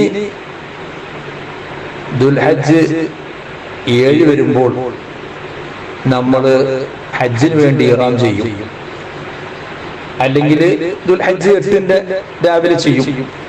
അതിൻ്റെ ഇടയ്ക്ക് മദീനയിൽ പോകാൻ സമയമുണ്ട്. സൗകര്യപ്പെടുന്ന ആളുകൾ മദീനയിലേക്ക് അപ്പോൾ പോകാം. അപ്പൊ അവർക്കൊരു സുഖാണ് തിരിച്ചു വരുമ്പോൾ ഇഹ്റാം ചെയ്തു പോന്നാല് പിന്നെ അവര് അറവിൽ നിന്ന് ഒഴിവായി. അപ്പോ നാം ഈ കാര്യങ്ങളൊക്കെ ചെയ്ത് ഇനി ദുൽഹജ്ജ് 7 അന്ന് രാത്രി അല്ലെങ്കിൽ ദുൽഹജ്ജ് 8 അന്ന് രാവിലെ ഹജ്ജിന് വേണ്ടി ഇഹ്റാം ചെയ്യും ഇൻഷാ അല്ലാഹ്. ഇനി ഹജ്ജിന്റെ അമാലുകൾ, കർമ്മങ്ങൾ അത് വിശദീകരിക്കുകയാണ്. ദുൽഹജ്ജ് 8 പ്രഭാതം മുതൽക്ക് മിനയിലേക്ക് പുറപ്പെടുന്നതാണ് നല്ലത്. എന്നാൽ ഇപ്പോഴത്തെ സൗകര്യങ്ങൾ പരിഗണിച്ച് ദുൽഹജ്ജ് 7 അന്ന് രാത്രി തന്നെ മിനയിലേക്ക് കൊണ്ടുപോകലാണ് പതിവ്. അപ്പോൾ ഇനി നാം ഹജ്ജിന് ഇഹ്റാം ചെയ്യേണ്ട കാര്യങ്ങളാണ് ശ്രദ്ധിക്കേണ്ടത്. ഹജ്ജിന് നാം മക്കയിൽ വെച്ചുകൊണ്ട് തന്നെ ഇഹ്റാം ചെയ്യുമ്പോൾ നമ്മൾ തമത്തുവായി ഹജ്ജ് ചെയ്യുന്ന രീതിയാണ്. അങ്ങനെ നാം ഇഹ്റാം ചെയ്യുമ്പോൾ നമുക്ക് ഫിദിയ നിർബന്ധമാവുകയും ചെയ്യും. നാം അറുക്കേണ്ടി വരും. മക്കയിൽ നിന്ന് നാം ഹജ്ജിന് ഇഹ്റാം ചെയ്ത് ഹജ്ജിന്റെ കർമ്മങ്ങൾ പൂർത്തിയാക്കുമ്പോൾ അത് തമത്തുവിന്റെ രീതിയാണ് നമ്മൾ മുമ്പ് പറഞ്ഞിട്ടുണ്ട്. അപ്പൊ ആ രീതിയിലാണ് നമ്മൾ ഇഹ്റാം ചെയ്യാൻ പോകുന്നത്. ഇനി അവിടെ നമുക്ക് ഫിദിയ ഒഴിവാകണമെങ്കിൽ, അറവ് ഒഴിവാകണമെങ്കിൽ ഒന്നിരിക്കൽ നമ്മൾ മക്കയിൽ നിന്ന് വേറെ ഏതെങ്കിലും മീഖാത്തിലേക്ക് പോയി ഇഹ്റാം ചെയ്ത് വരണം. മദീന സന്ദർശനത്തിന് പോയവരാണെങ്കിൽ അവരവിടെ തിരിച്ചു വരുമ്പോൾ ഇഹ്റാം ചെയ്തു വന്നാൽ അവർക്കും ഈ ഫിദിയ ഒഴിവാകും. അല്ല എങ്കിൽ നമ്മൾ മക്കയിൽ നിന്ന് ഇഹ്റാം ചെയ്യുമ്പോൾ നമ്മൾ ഫിദിയ കൊടുക്കണം. എന്താണ് ഫിദിയ? ഒന്നിരിക്കൽ ഒരാടിനെ അറുക്കുക. അതിന് സാധിക്കുന്നില്ല എങ്കിൽ 3 ദിവസം ഹജ്ജിന്റെ വേളയിലും 7 ദിവസം നാട്ടിൽ വെച്ചുകൊണ്ടും നോമ്പനുഷ്ഠിക്കണം. ഹജ്ജിന്റെ വേളയിൽ 3 ദിവസം നോമ്പനുഷ്ഠിക്കാൻ കഴിയണമെങ്കിൽ ദുൽഹജ്ജ് 6 മുമ്പ് തന്നെ അവൻ ഇഹ്റാം ചെയ്യണം. എന്നെങ്കിലേ സൗകര്യപ്രദമായി അവനിക്ക് 3 ദിവസം നോമ്പ് നിൽക്കാൻ സാധിക്കുകയുള്ളൂ. കാരണം അറഫന്റെ ദിവസം നോമ്പ് നോൽക്കൽ സുന്നത്തില്ല. പെരുന്നാളിന്റെയും അയ്യാമുൽ തശ്രീഖിന്റെയും ദിവസങ്ങളിൽ നോമ്പ് നോൽക്കൽ ഹറാമുമാണ്. അപ്പൊ പിന്നെ അവനിക്ക് സൗകര്യപ്രദമായിട്ട് 3 ദിവസം ഹജ്ജിന്റെ വേളയിൽ ലഭിക്കണമെങ്കിൽ ദുൽഹജ്ജ് 6 മുമ്പ് ഇഹ്റാം ചെയ്യണം. അങ്ങനെ ഹജ്ജിന്റെ വേളയിൽ 3 ദിവസവും നാട്ടിലെത്തിയാൽ 7 ദിവസവും അവൻ നോമ്പനുഷ്ഠിക്കണം. ഇനി അതിനും സാധിക്കുന്നില്ല എങ്കിൽ അവൻ 10 മുദ്ദ് അരി ദാനം ചെയ്യണം സാധുക്കൾക്ക്. അങ്ങനെയാണ് അതിനുള്ള ഫിദിയ. ആ കാര്യം നമ്മൾ മനസ്സിലാക്കണം. അപ്പൊ നമ്മൾ ഇനി ഹജ്ജിന് വേണ്ടി ഇഹ്റാം ചെയ്യുകയാണ്. ഇഹ്റാം ചെയ്യുന്ന സമയത്ത് ഇഹ്റാമിന്റെ മുന്നോടിയായി ചെയ്യേണ്ട സുന്നത്തുകളൊക്കെ നമ്മൾ പൂർത്തിയാക്കണം. ഉംറന്റെ ഇഹ്റാം ചെയ്യുന്ന സമയത്ത് നമ്മൾ വിശദീകരിച്ചല്ലോ. നഖം മുറിക്കുക, മുടി മുടിക്കുക, അതുപോലെ ഇഹ്റാമിന് വേണ്ടി കുടിക്കുക, സുഗന്ധം പൂശുക, ഇഹ്റാമിന്റെ വസ്ത്രം ധരിക്കുക, ഇഹ്റാമിന്റെ 2 റക്അത്ത് സുന്നത്ത് നിസ്കരിക്കുക. ഈ പറഞ്ഞ കാര്യങ്ങളൊക്കെ അവൻ പൂർത്തിയാക്കിയിട്ടാണ് ഇഹ്റാം ചെയ്യേണ്ടത്. ഇഹ്റാമിന്റെ 2 റക്അത്ത് സുന്നത്ത് അത് മസ്ജിദുൽ ഹറാമിൽ പോയി നിസ്കരിക്കാൻ സാധിച്ചാൽ അങ്ങനെ നിസ്കരിക്കുക, ഇല്ല എങ്കിൽ അവൻ റൂമിൽ നിന്ന് തന്നെ നിസ്കരിച്ചാൽ മതി. അങ്ങനെ ഈ കാര്യങ്ങളൊക്കെ ചെയ്ത് ഇനി അവൻ ഇഹ്റാം ചെയ്യുകയാണ്. നേരത്തെ പറഞ്ഞല്ലോ ദുൽഹജ്ജ് 8 രാവിലെ ഇഹ്റാം ചെയ്തുകൊണ്ട് മിനയിലേക്ക് പോകലാണ് നല്ലത്. പക്ഷെ ഇപ്പോൾ ദുൽഹജ്ജ് 7 രാത്രി തന്നെ കൊണ്ടുപോകുന്ന രീതിയാണുള്ളത്. അങ്ങനെ നമ്മൾ ഇഹ്റാം ചെയ്യുക. എന്താണ് ഹജ്ജിന്റെ ഇഹ്റാമിൽ നാം നിയ്യത്ത് ചെയ്യേണ്ടത്? നവൈതുൽ ഹജ്ജ വഅഹറംതു ബിഹി ലില്ലാഹി തആല ലബൈക അല്ലാഹുമ്മ ബിഹജ്ജത്തിൻ ലബൈക എന്ന് നിയ്യത്ത് ചെയ്ത്, അല്ലാഹുവിന് വേണ്ടി ഞാൻ ഹജ്ജ് കർമ്മം നിർവഹിക്കാൻ കരുതി എന്ന നിയ്യത്ത് ചെയ്ത് ഇനി നമ്മൾ മിനയിലേക്ക് നീങ്ങുകയാണ്. തൽബിയത്ത് വർദ്ധിപ്പിക്കുക, സ്വലാത്ത് വർദ്ധിപ്പിക്കുക, ദുആ വർദ്ധിപ്പിക്കുക. അങ്ങനെ നാം മിനയിലേക്ക് നീങ്ങുകയാണ്. മിനയിലെത്തിക്കഴിഞ്ഞാൽ ദുൽഹജ്ജ് 9 രാത്രി മിനയിൽ നിൽക്കൽ സുന്നത്താണ്. അതുപോലെ ദുൽഹജ്ജ് 8 ളുഹ്ർ, അസ്ർ, 9 മഗ്രിബ്, ഇശാ, സുബ്ഹി ഇതൊക്കെ മിനയിൽ വെച്ചുകൊണ്ട് നിസ്കരിക്കൽ സുന്നത്താണ്. അത് മിനയിലുള്ള മസ്ജിദുൽ ഖൈഫ് എന്ന് പറയുന്ന പള്ളിയിൽ വെച്ചുകൊണ്ട് നിസ്കരിക്കലാണ് സുന്നത്ത്. അതിന് സാധിക്കുന്നില്ല എങ്കിൽ ടെന്റിൽ വെച്ചുകൊണ്ട് നിസ്കരിച്ചാൽ മതി. അങ്ങനെ മിനയിൽ വെച്ചുകൊണ്ട് ഈ 5 നിസ്കാരങ്ങളും നിർവഹിക്കുക. അത് ജമ്മാക്കാൻ പറ്റിയ യാത്രാ കണ്ടീഷനിലുള്ളവർക്ക് ജമ്മാക്കി നിസ്കരിക്കാം, അല്ലാത്തവർ അല്ലാതെ നിസ്കരിക്കുക. അങ്ങനെ അവിടെ വെച്ചുകൊണ്ട് ഈ നിസ്കാരങ്ങൾ നിർവഹിച്ച് അവൻ അവിടെ വെച്ചുകൊണ്ട് ദിക്റും ദുആഉം ഒക്കെ വർദ്ധിപ്പിച്ചുകൊണ്ട് അല്ലാഹുവിലേക്ക് അടുക്കുക. ഇനി അവന് പോകാനുള്ളത് അറഫയിലേക്കാണ്. അറഫ എന്നത് ഹജ്ജിന്റെ ഏറ്റവും പ്രധാനപ്പെട്ട അമലാണ്. അപ്പൊ ആ അമൽ നിർവഹിക്കാൻ പാകപ്പെടുന്ന രൂപത്തിൽ ഇവിടെ വെച്ചുകൊണ്ട് അവൻ കർമ്മങ്ങൾ ചെയ്ത് ദിക്റുകളും സ്വലാത്തുകളും ദുആകളും ഒക്കെ വർദ്ധിപ്പിച്ച് അവന്റെ മനസ്സും ശരീരവും എല്ലാ നിലക്കും അറഫയിൽ നിൽക്കാൻ പാകപ്പെടുന്ന രൂപത്തിലാവുക. ഇനി 9 പ്രഭാതമായി കഴിഞ്ഞാൽ അറഫയിലേക്ക് പുറപ്പെടാനുള്ള സുന്നത്തായ കുളിയുടെ സമയമായി. ആ കുളി അവൻ മിനയിൽ വെച്ചുകൊണ്ട് തന്നെ കുളിക്കലാണ് നല്ലത്. അത് അറഫയുടെ പരിസരത്തുള്ള മസ്ജിദ് ഇബ്രാഹിമിന്റെ അടുത്തുള്ള വാദി നെമ്രയിൽ വെച്ച് കുളിക്കാം. പക്ഷേ ഇപ്പോൾ അതൊക്കെ സൗകര്യപ്പെടുകയില്ല. അതുകൊണ്ട് മിനയിൽ വെച്ചുകൊണ്ട് തന്നെ അറഫക്ക് വേണ്ടിയിട്ടുള്ള കുളി അവൻ കുളിക്കുക. എന്നിട്ട് അറഫയിലേക്ക് നീങ്ങുക. അറഫയിൽ നിൽക്കേണ്ട സമയം ദുൽഹജ്ജ് 9 സൂര്യൻ മധ്യത്തിൽ നിന്ന് നീങ്ങിയത് മുതൽ പെരുന്നാളിന്റെ സുബഹിന്റെ ഇടയിലുള്ള സമയമാണ്. അതുകൊണ്ട് ഉച്ചക്കാണ് അവൻ അറഫയിലേക്ക് പ്രവേശിക്കേണ്ടത്. നേരത്തെ അവിടെ എത്തിയാൽ കുഴപ്പമൊന്നുമില്ല. പക്ഷെ യഥാർത്ഥത്തിൽ അറഫയുടെ സമയം വരുമ്പോൾ അവൻ അശ്രദ്ധയായി പോകരുത്. അവൻ നേരെ മിനയിൽ നിന്ന് അറഫയിലേക്ക് നീങ്ങി അറഫന്റെ പരിസരത്തുള്ള മസ്ജിദ് ഇബ്രാഹിം അതിൽ വെച്ചുകൊണ്ട് ളുഹ്ർ നിസ്കരിക്കാൻ സൗകര്യപ്പെട്ടാൽ അവിടെ നിന്ന് ളുഹ്ർ നിസ്കരിക്കുകയാണ് നല്ലത്. അങ്ങനെ അവൻ ളുഹ്ർ നിസ്കരിച്ചു. അല്ല എങ്കിൽ സൗകര്യപ്പെടുന്ന സ്ഥലത്ത് ളുഹ്ർ നിസ്കരിക്കാം. ളുഹ്ർ നിസ്കരിച്ചു. ഉച്ചയോടുകൂടി അവൻ അറഫയിലേക്ക് പ്രവേശിക്കുക.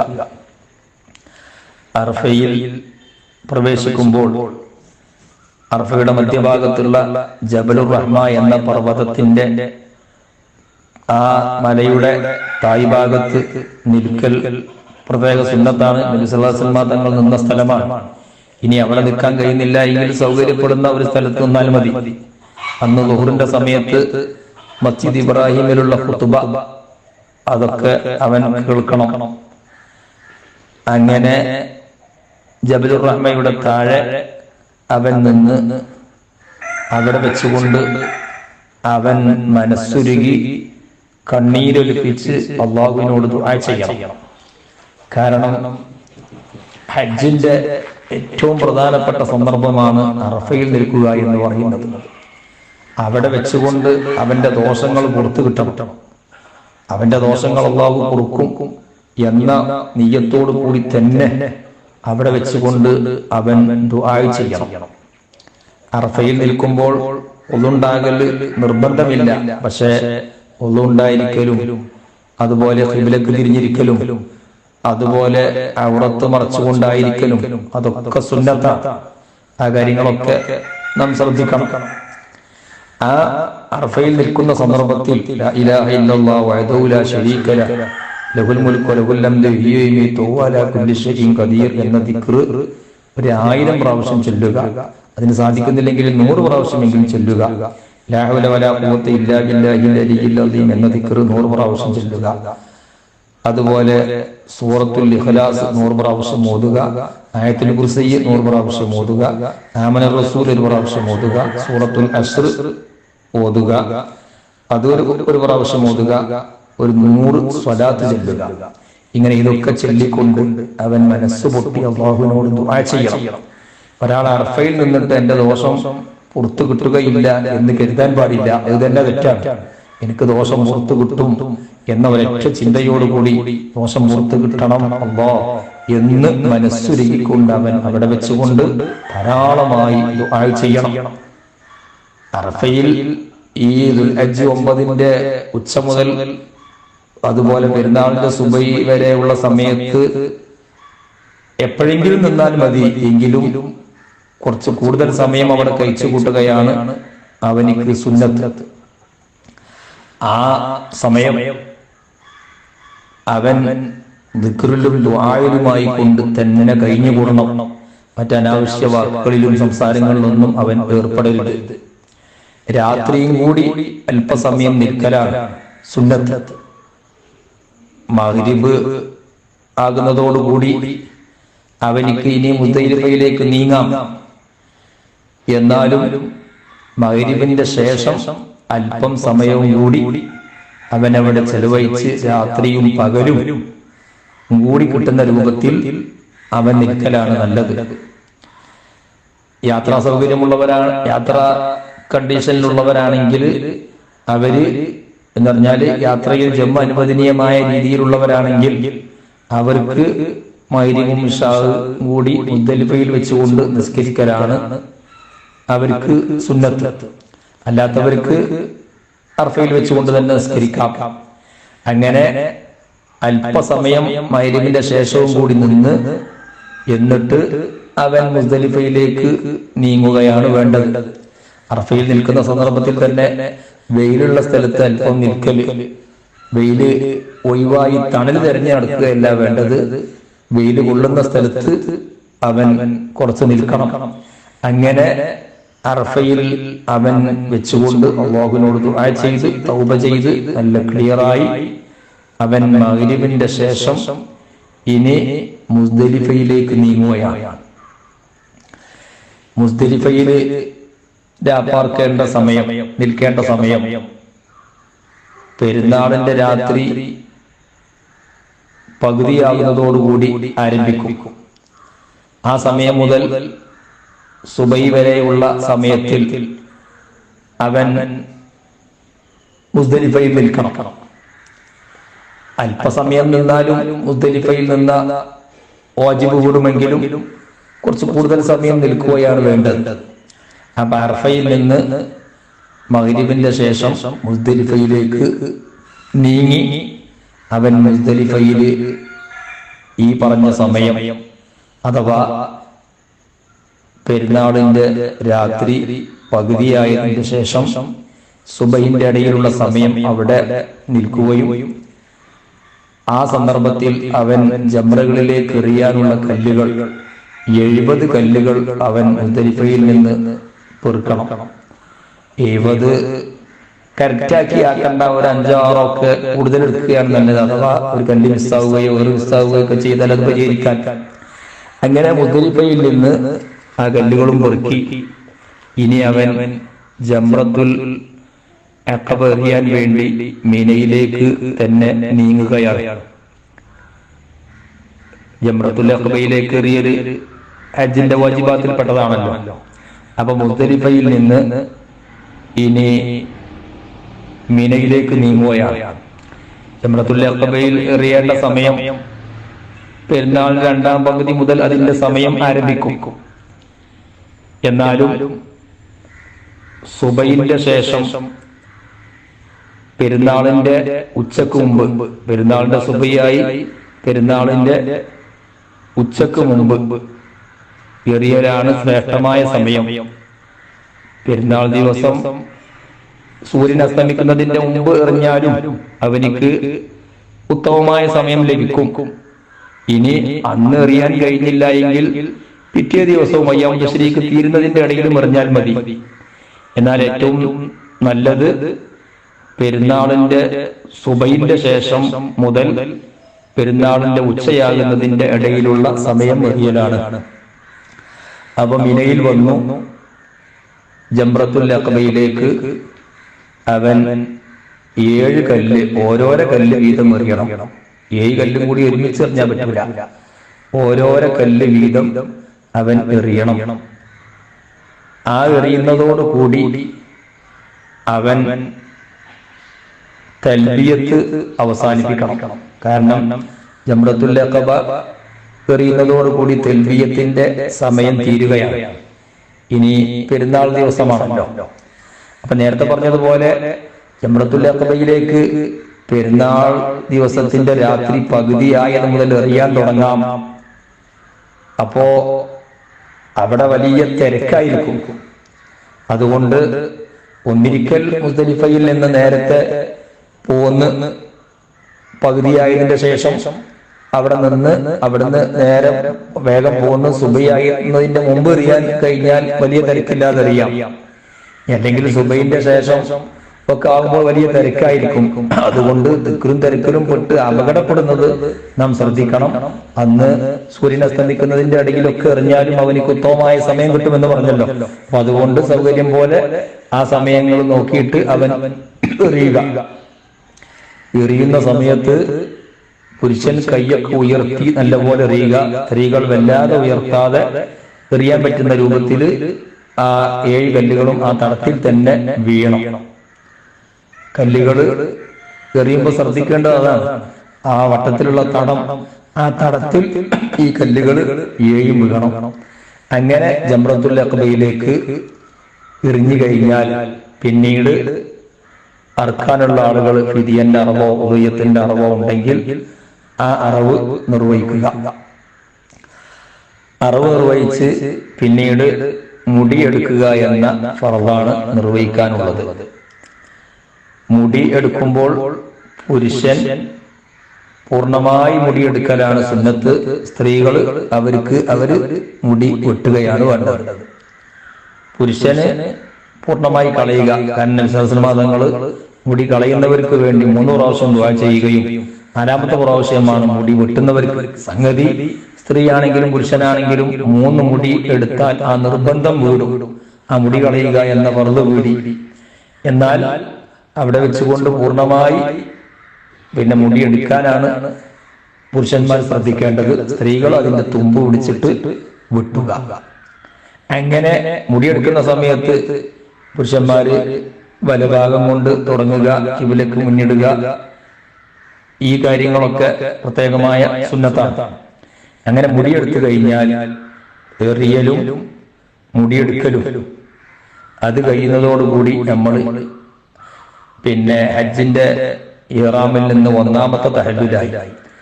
1ാമത്തെ തഹല്ലുൽ എന്ന് പറഞ്ഞാൽ അവനിക്ക് സംയോഗമല്ലാത്ത കാര്യങ്ങളൊക്കെ ഇഹ്റാം ചെയ്ത കാരണം കൊണ്ട് നിഷിദ്ധമായിരുന്ന കാര്യങ്ങൾ അതൊക്കെ അവനിക്ക് അനുവദനീയമായി. സ്ത്രീകളോട് ഭാര്യയോട് ബന്ധപ്പെടുക എന്ന് പറയുന്ന ആ സംയോഗം ചെയ്യുക, അത് അവനിക്ക് ഈ ഒരു 1ാം തഹല്ലുൽ കൊണ്ട് അനുവദനീയമാവുകയില്ല. ബാക്കി കാര്യങ്ങളൊക്കെ അവനിക്ക് അനുവദനീയമായി. അപ്പോ ആ കാര്യം നാം മനസ്സിലാക്കണം. ഇനി അവനിക്ക് ചെയ്യാനുള്ളത് പെരുന്നാളിന്റെ ദിവസം പ്രധാനപ്പെട്ട അമലുകൾ വരുന്നത് ഒന്ന് തവാഫാണ്, മറ്റൊന്ന് സഅയാണ്. ഈ കാര്യങ്ങളിലേക്കാണ് ഇനി അവൻ നീങ്ങുന്നത്. അപ്പോ മിനയിൽ നിന്ന് ജംറത്തുൽ അഖബയിലേക്ക് കല്ലെറിഞ്ഞ് അവിടുന്ന് അറുക്കാനുണ്ടെങ്കിൽ അറുത്ത് മുടിയെടുത്ത് ഇനി അവൻ മസ്ജിദുൽ ഹറാമിലേക്ക് വരികയാണ്. മിനയിൽ നിന്ന് മസ്ജിദുൽ ഹറാമിലേക്ക് വരികയാണ്. ഇനി തൽബിയത്തില്ല, ഇനി തക്ബീറാണ്. കാരണം പെരുന്നാളാണ്. പെരുന്നാൾ നിസ്കാരം ജമാഅത്തായി കൊണ്ട് നിസ്കരിക്കല് ഹാജിക്കില്ല. അവര് പെരുന്നാൾ 2 റക്അത്ത് സുന്നത്ത് ഒറ്റക്ക് നിസ്കരിച്ചാൽ മതി. അപ്പൊ അത് മിനയിൽ വെച്ചുകൊണ്ട് നിർവഹിച്ച് ഇനി മസ്ജിദുൽ ഹറാമിലേക്ക് അവൻ വരികയാണ് തവാഫ് ചെയ്യാൻ വേണ്ടി. നേരെ മസ്ജിദുൽ ഹറാമിൽ പ്രവേശിച്ച് കഅബന്റെ അടുത്ത് വന്ന് ഇനി ഇഫാദത്തിന്റെ തവാഫ് അഥവാ ഫർളായ തവാഫ് അത് നിർവഹിക്കലാണ് അടുത്ത കർമ്മം. അത് നിർവഹിക്കുന്ന സമയത്ത് നേരത്തെ ഉംറയുടെ തവാഫ് നിർവഹിക്കുമ്പോൾ പറഞ്ഞ എല്ലാ ഷർത്തുകളും അവൻ പാലിക്കണം. ഹജറുൽ അസ്വദ് കൊണ്ട് തുടങ്ങി ഹജറുൽ അസ്വദ് കൊണ്ട് അവസാനിപ്പിക്കുക. അപ്പോഴാണ് ഒരു ചുറ്റ് പൂർത്തിയാകുന്നത്. അങ്ങനെ 7 പ്രാവശ്യം അവൻ തവാഫ് ചെയ്യുക. ഈ തവാഫിന്റെ ശേഷം സഅയ് വരുന്നത് കൊണ്ട് ഈ തവാഫിൽ ഇർതിബാ അഥവാ അവന്റെ തോളിട്ട ഷാല് അതിന്റെ ഒരു ഭാഗം കക്ഷത്തിലാക്കിയിട്ട് അവന്റെ ത്വക്ക് വെളിവാകുന്ന രൂപത്തിൽ അത് കക്ഷത്തിന്റെ ചോട്ടിലാക്കി മറ്റേ 2 തെല്ല് അവന്റെ ഇടഭാഗത്തെ ചുമലിൽ വെക്കുന്ന രീതിയിൽ ആ ഷാൾ ഇടുക. അതുപോലെ ആദ്യത്തെ 3 നടത്തത്തില് പുരുഷന്മാര് റംല് നടക്കണം. അഥവാ ഒന്ന് കാല് കടുപ്പിച്ച് ഒന്ന് ശ്രദ്ധയായി നടക്കുന്ന രൂപം സ്വീകരിക്കൽ സുന്നത്താണ്. അത് കഴിഞ്ഞ് 7 തവാഫ് നേരത്തെ പറഞ്ഞ സുന്നത്തുകളൊക്കെ പാലിച്ച് അവൻ പൂർത്തിയാക്കി അവൻ പിന്നീട് സഅയിന് പോവുകയാണ്. തവാഫ് പൂർത്തിയാക്കി കഴിഞ്ഞാൽ പിന്നീട് ഇബ്രാഹിം മഖാമിന്റെ പറയിൽ ചെന്ന് 2 റക്അത്ത് സുന്നത്ത് നിസ്കരിക്കണം. അതിന്റെ ശേഷം സംസം വെള്ളം കുടിച്ച് അവൻ സഫാ മർവന്റെ ഇടയിൽ സഅയ് ചെയ്യാൻ പോവുക. സഅയ് ചെയ്യുന്ന സമയത്ത് നേരത്തെ ഉംറയുടെ സഅയ് പറഞ്ഞതുപോലെ തന്നെ സഫ മുതൽ തുടങ്ങി മർവയിൽ അവസാനിച്ച് അങ്ങനെ 7 പ്രാവശ്യം സഫയിൽ നിന്ന് മർവയിലെത്തുമ്പോൾ 1 അങ്ങനെ അവസാനം 7ാമത്തെ പ്രാവശ്യം മർവയിൽ അവസാനിപ്പിക്കുമ്പോൾ അവന്റെ സഅയ് കഴിഞ്ഞു. സഅയിന്റെ സമയത്ത് സൂക്ഷിക്കേണ്ട കാര്യങ്ങളും അതിന്റെ വിഷയങ്ങളൊക്കെ നേരത്തെ ഉംറന്റെ സമയത്ത് പറഞ്ഞിരുന്നു. അപ്പൊ ആ കാര്യങ്ങളൊക്കെ പാലിച്ചുകൊണ്ട് സഅയ് 7 പ്രാവശ്യം അവൻ പൂർത്തിയാക്കിയാൽ അതിന്റെ ശേഷം ഇനി മുടി കളയുക എന്നുള്ളത് നേരത്തെ ചെയ്തത് കൊണ്ട് അത് ഇനി ഇവിടെ വരുന്നില്ല. അപ്പൊ ആ സഅയ് പൂർത്തിയാക്കി അവൻ പിന്നീട് മിനയിലേക്ക് തന്നെ ലോറ് നിസ്കരിക്കാൻ മിനയിലേക്ക് തന്നെ പോവുക. അവൻ അവിടെ ഹറമിൽ കൂടി ലോറും അസറുമായിരിക്കൊന്നും അന്ന് അവൻ അവിടെ നിൽക്കേണ്ട കാര്യമില്ല. അവൻ നേരെ മിനയിലേക്ക് തന്നെ പോകണം. ഇനി ഏറ്റവും പ്രധാനപ്പെട്ടത് അയ്യാമുൽ തശ്രീഖിന്റെ ദിവസങ്ങളാണ്. അഥവാ ദുൽഹജ്ജ് 11, 12, 13 ഈ ദിവസങ്ങളിൽ മിനയിൽ നിൽക്കുകയും ആ ദിവസങ്ങളിൽ മിനയിലെ 3 ജംറകളിലേക്കും അതിനാണോ നേരത്തെ 70 കല്ല് വർക്കിയത്. ജംറത്തുൽ ഊല, ജംറത്തുൽ ഉസ്ത, ജംറത്തുൽ അഖബ എന്ന് പറയുന്ന ജംറകളിലേക്ക് ഓരോ ദിവസവും അവൻ 7 കല്ല് ഉണ്ട്. ഓരോ ജംറകളിലേക്കും 7 കല്ല് വീതം ഈ പറഞ്ഞ 3 ദിവസങ്ങളിലും അവൻ എറിയുക എന്ന ആ വാജിബാണ് ഇനി നിർവഹിക്കാനുള്ളത്. അതുകൊണ്ട് പെരുന്നാൾ ദിവസം തവാഫും സഅയും മുടി കളയലും ഇതെല്ലാം പൂർത്തിയാക്കിയാൽ അവിടെ തവാഫും സഅയും ഈ മുടി കളയലും അതിനൊന്നും സമയപരിധിയില്ല. പക്ഷെ അതൊക്കെ പെരുന്നാളിന്റെ ദിവസം ആകുന്നതാണ് നല്ലത്. ഇനി അതവൻ പിന്തിച്ചാൽ അവൻ അത് ചെയ്യണം. പിന്തിച്ചു എന്നതുകൊണ്ട് അതിന്റെ സമയം നഷ്ടപ്പെടുന്നില്ല എന്നാണ് പറഞ്ഞതിന്റെ അർത്ഥം. എത്ര ദിവസങ്ങളിലേക്ക് പിന്തിച്ചാലും പക്ഷെ അത്രയും ദിവസം അവൻ ഇഹ്റാമിലായി കൊണ്ട് ബാക്കിയാവും. അതുകൊണ്ട് ആ പെരുന്നാളിന്റെ ദിവസം തന്നെ അവൻ അത് നിർവഹിക്കുക. നേരത്തെ പറഞ്ഞ തവാഫും സഅയും അത് നിർവഹിക്കുന്നതോടുകൂടി അവൻ ഹജ്ജിൽ നിന്ന് പൂർണ്ണ വിരാമമായി. ഇനി അവനിക്ക് നേരത്തെ ഇഹ്റാം കൊണ്ട് ഹറാമായിരുന്ന എല്ലാ കാര്യങ്ങളും അവനിക്ക് ഇപ്പോൾ അനുവദനീയമായി. എന്നാലും അയ്യാമുൽ തശ്രീഖ് കഴിയുന്നതിന്റെ മുമ്പ് സ്ത്രീകളോട് ബന്ധപ്പെടാതെ ഇരിക്കലാണ്, അഥവാ ഭാര്യമാരോട് പിന്നെ സുഖത്തിന് വേണ്ടി ബന്ധപ്പെടാതിരിക്കലാണ് നല്ലത് എന്ന് പണ്ഡിതന്മാർ പറയുന്നുണ്ട്. അങ്ങനെ ഈ കർമ്മങ്ങൾ കഴിഞ്ഞ് അവൻ മിനയിലേക്ക് പോയി. മിനയിൽ കല്ലെറിയേണ്ട സമയം ഓരോ ദിവസവും ദുൽഹജ്ജ് 11, 12, 13 ഈ ദിവസങ്ങളിലൊക്കെ കല്ലെറിയേണ്ട സമയം ഉച്ച മുതൽ മഗ്‌രിബ് വരെയുള്ള സമയമാണ് അതിന്റെ ഉത്തമ സമയം. ഉച്ച മുതലാണ് അതിന്റെ സമയം പ്രവേശിക്കുന്നത്. ഓരോ ദിവസവും ഉച്ചയായി കഴിഞ്ഞാൽ അതിന്റെ സമയമായി. പക്ഷേ മഗ്‌രിബിന്റെ ഇടയിലുള്ള സമയത്തിൽ എറിയലാണ് ഏറ്റവും ശ്രേഷ്ഠത. പക്ഷേ അയ്യാം തശ്രീഖ് തീരുന്നതിന്റെ ഇടയിലൊക്കെ എറിയാം. ഒരു ദിവസത്തെ എറിഞ്ഞില്ലെങ്കിൽ പിറ്റേ ദിവസം എറിയാം. പക്ഷെ പിറ്റേ ദിവസം എറിയുമ്പോൾ ആദ്യത്തെ ദിവസത്തെ പൂർത്തിയാക്കിയിട്ടാണ് ആ ദിവസത്തെ എറിയേണ്ടത്. എന്ന് പറഞ്ഞാൽ 11ന്റെ അവനൊന്ന് എറിഞ്ഞില്ല, എന്നാൽ 12 എറിയുമ്പോൾ ആദ്യം 11ന്റെ എറിയണം, പിന്നെയാണ് 12ന്റെ അന്നത്തെ ദിവസത്തെ എറിയേണ്ടത്. അപ്പൊ ഈ അയ്യാമു തശ്രീഖിന്റെ 3 ദിവസങ്ങളിലും അവൻ ജംറകളിലേക്ക് എറിയണം. ആദ്യം ജംറത്തുൽ ഊല, അതിലേക്ക് ഈ പ്രാവശ്യം എറിയേണ്ട സമയം നമ്മൾ നേരത്തെ പറഞ്ഞു. ഓരോ ദിവസവും ഉച്ചന്റെ ശേഷമാണ് അതിന്റെ സമയം പ്രവേശിക്കുന്നത്. പിന്നെ ജംറത്തുൽ ഉസ്തയിലേക്ക് എറിയുക, പിന്നെ ജംറത്തുൽ അഖബയിലേക്ക് എറിയുക. അങ്ങനെ രണ്ടാമത്തെ ദിവസവും അഥവാ 12ാമത്തെ ദിവസവും അതുപോലെ 3 ജംറകളിലേക്കും 7 കല്ല് വീതം എറിയുക. നേരത്തെ പറഞ്ഞതുപോലെ കല്ലെറിയുമ്പോൾ ആ തടത്തിൽ തന്നെ വീഴുന്ന കാര്യം നാം പ്രത്യേകം ശ്രദ്ധിക്കണം. പിന്നെ 13ന്റെ അന്നും അതുപോലെ 3 ജംറകളിലേക്കും എറിയുക.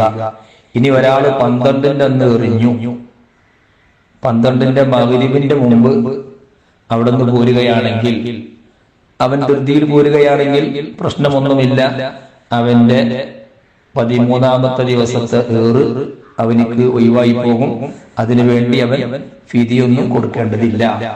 അപ്പോ ഈ 3 ജംറകളിലേക്കും അവൻ എറിയണം. ഓരോ ദിവസവും അവൻ എറിയണം. നേരത്തെ പറഞ്ഞതുപോലെ ഒരു ദിവസത്തെ അഥവാ നഷ്ടപ്പെട്ടാൽ പിറ്റേ ദിവസം എറിയണം. അങ്ങനെ ആ അവൻ പൂർത്തിയാക്കി കഴിഞ്ഞാൽ അവനിക്ക് ഹജ്ജിന്റെ ആ വാജിബാത്ത് കഴിഞ്ഞു. ആ സമയത്ത് നമ്മൾ ശ്രദ്ധിക്കേണ്ടത് 3 നമ്മളേക്ക് നഷ്ടപ്പെട്ടു പോയാൽ അതിന് ഫിദിയ വേണ്ടി വരും.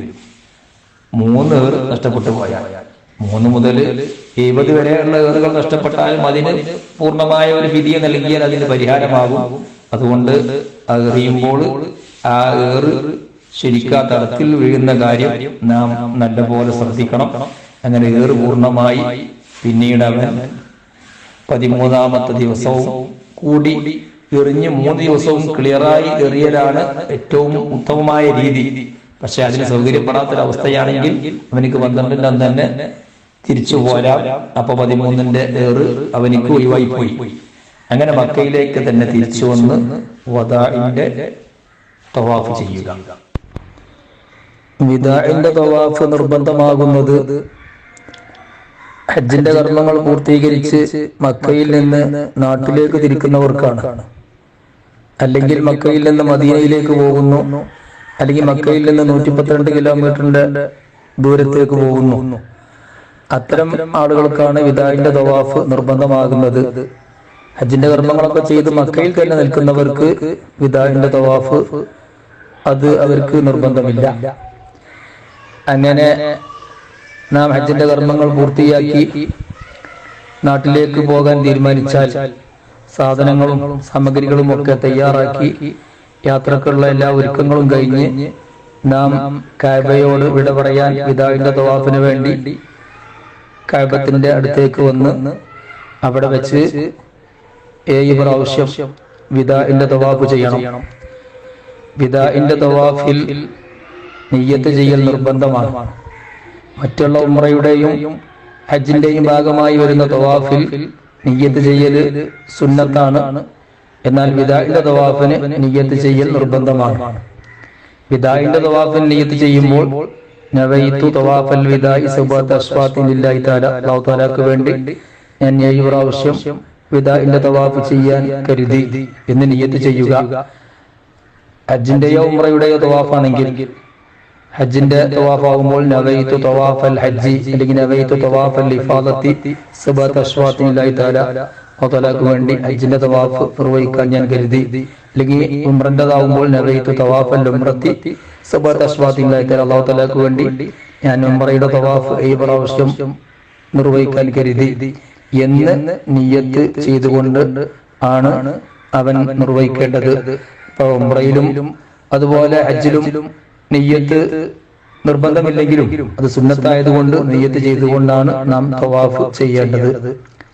അങ്ങനെ വിദാഇന്റെ തവാഫ് 7 പ്രാവശ്യം തവാഫിന്റെ എല്ലാ ഷർത്തുകളും സുന്നത്തുകളും എല്ലാം പാലിച്ച് അവൻ 7 പ്രാവശ്യവും പൂർത്തിയാക്കിയതിന്റെ ശേഷം തവാഫിന്റെ 2 റക്അത്ത് സുന്നത്ത് അവൻ നിസ്കരിച്ച് പിന്നീട് സംസം വെള്ളം കുടിച്ച് പിന്നീട് കഅബത്തിന്റെ അടുത്ത് വന്ന് മുൽത്തസിം എന്ന് പറയുന്ന സ്ഥലത്ത് അവൻ നിന്ന് ഹജറുൽ അസ്വദിന്റെയും അതുപോലെ കഅബയുടെ വാതിലിന്റെയും ഇടയിലുള്ള സ്ഥലത്ത് അവൻ ശരീരം കഅബയോട് ചേർത്ത് വെച്ച് അല്ലാഹുവിനോട് മനമുരുകി ഹൃദയം പൊട്ടി ദുആ ചെയ്ത് അവന്റെ ഉഖ്റവിയായ കാര്യങ്ങൾ അവന്റെ എല്ലാ വിഷയങ്ങളും അല്ലാഹുവിനോട് മനസ്സുരുകി പറഞ്ഞ് അവൻ ദുആ ചെയ്തുകൊണ്ട് കഅബയോട് വിട പറഞ്ഞ് തിരിച്ച് നാട്ടിലേക്കുള്ള സാധനങ്ങളൊക്കെ എടുത്ത് അവൻ യാത്രയുടെ കാര്യങ്ങളിൽ വ്യാപൃതനായി തിരിച്ചു പോരുകയാണ്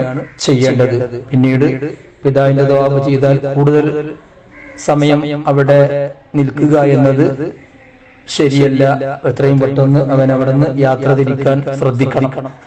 ഇങ്ങനെ ഹജ്ജിന്റെ കർമ്മങ്ങൾ അതിൻ്റെതായ രൂപത്തിൽ പൂർത്തിയാക്കി നാം മടങ്ങുമ്പോൾ നമുക്ക് അല്ലാഹുവിന്റെ പക്കൽ നിന്നുള്ള റഹ്മത്തും മഗ്ഫിറത്തും നമുക്ക് ലഭിക്കും.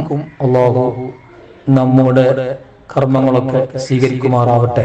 ഇനി നാം ശ്രദ്ധിക്കേണ്ടത് ഹജ്ജിന്റെ കർമ്മങ്ങളിൽ അർക്കാനുകളുണ്ട് അഥവാ ഫർളുകൾ, വാജിബാത്തുകളുണ്ട് അഥവാ നിർബന്ധങ്ങൾ.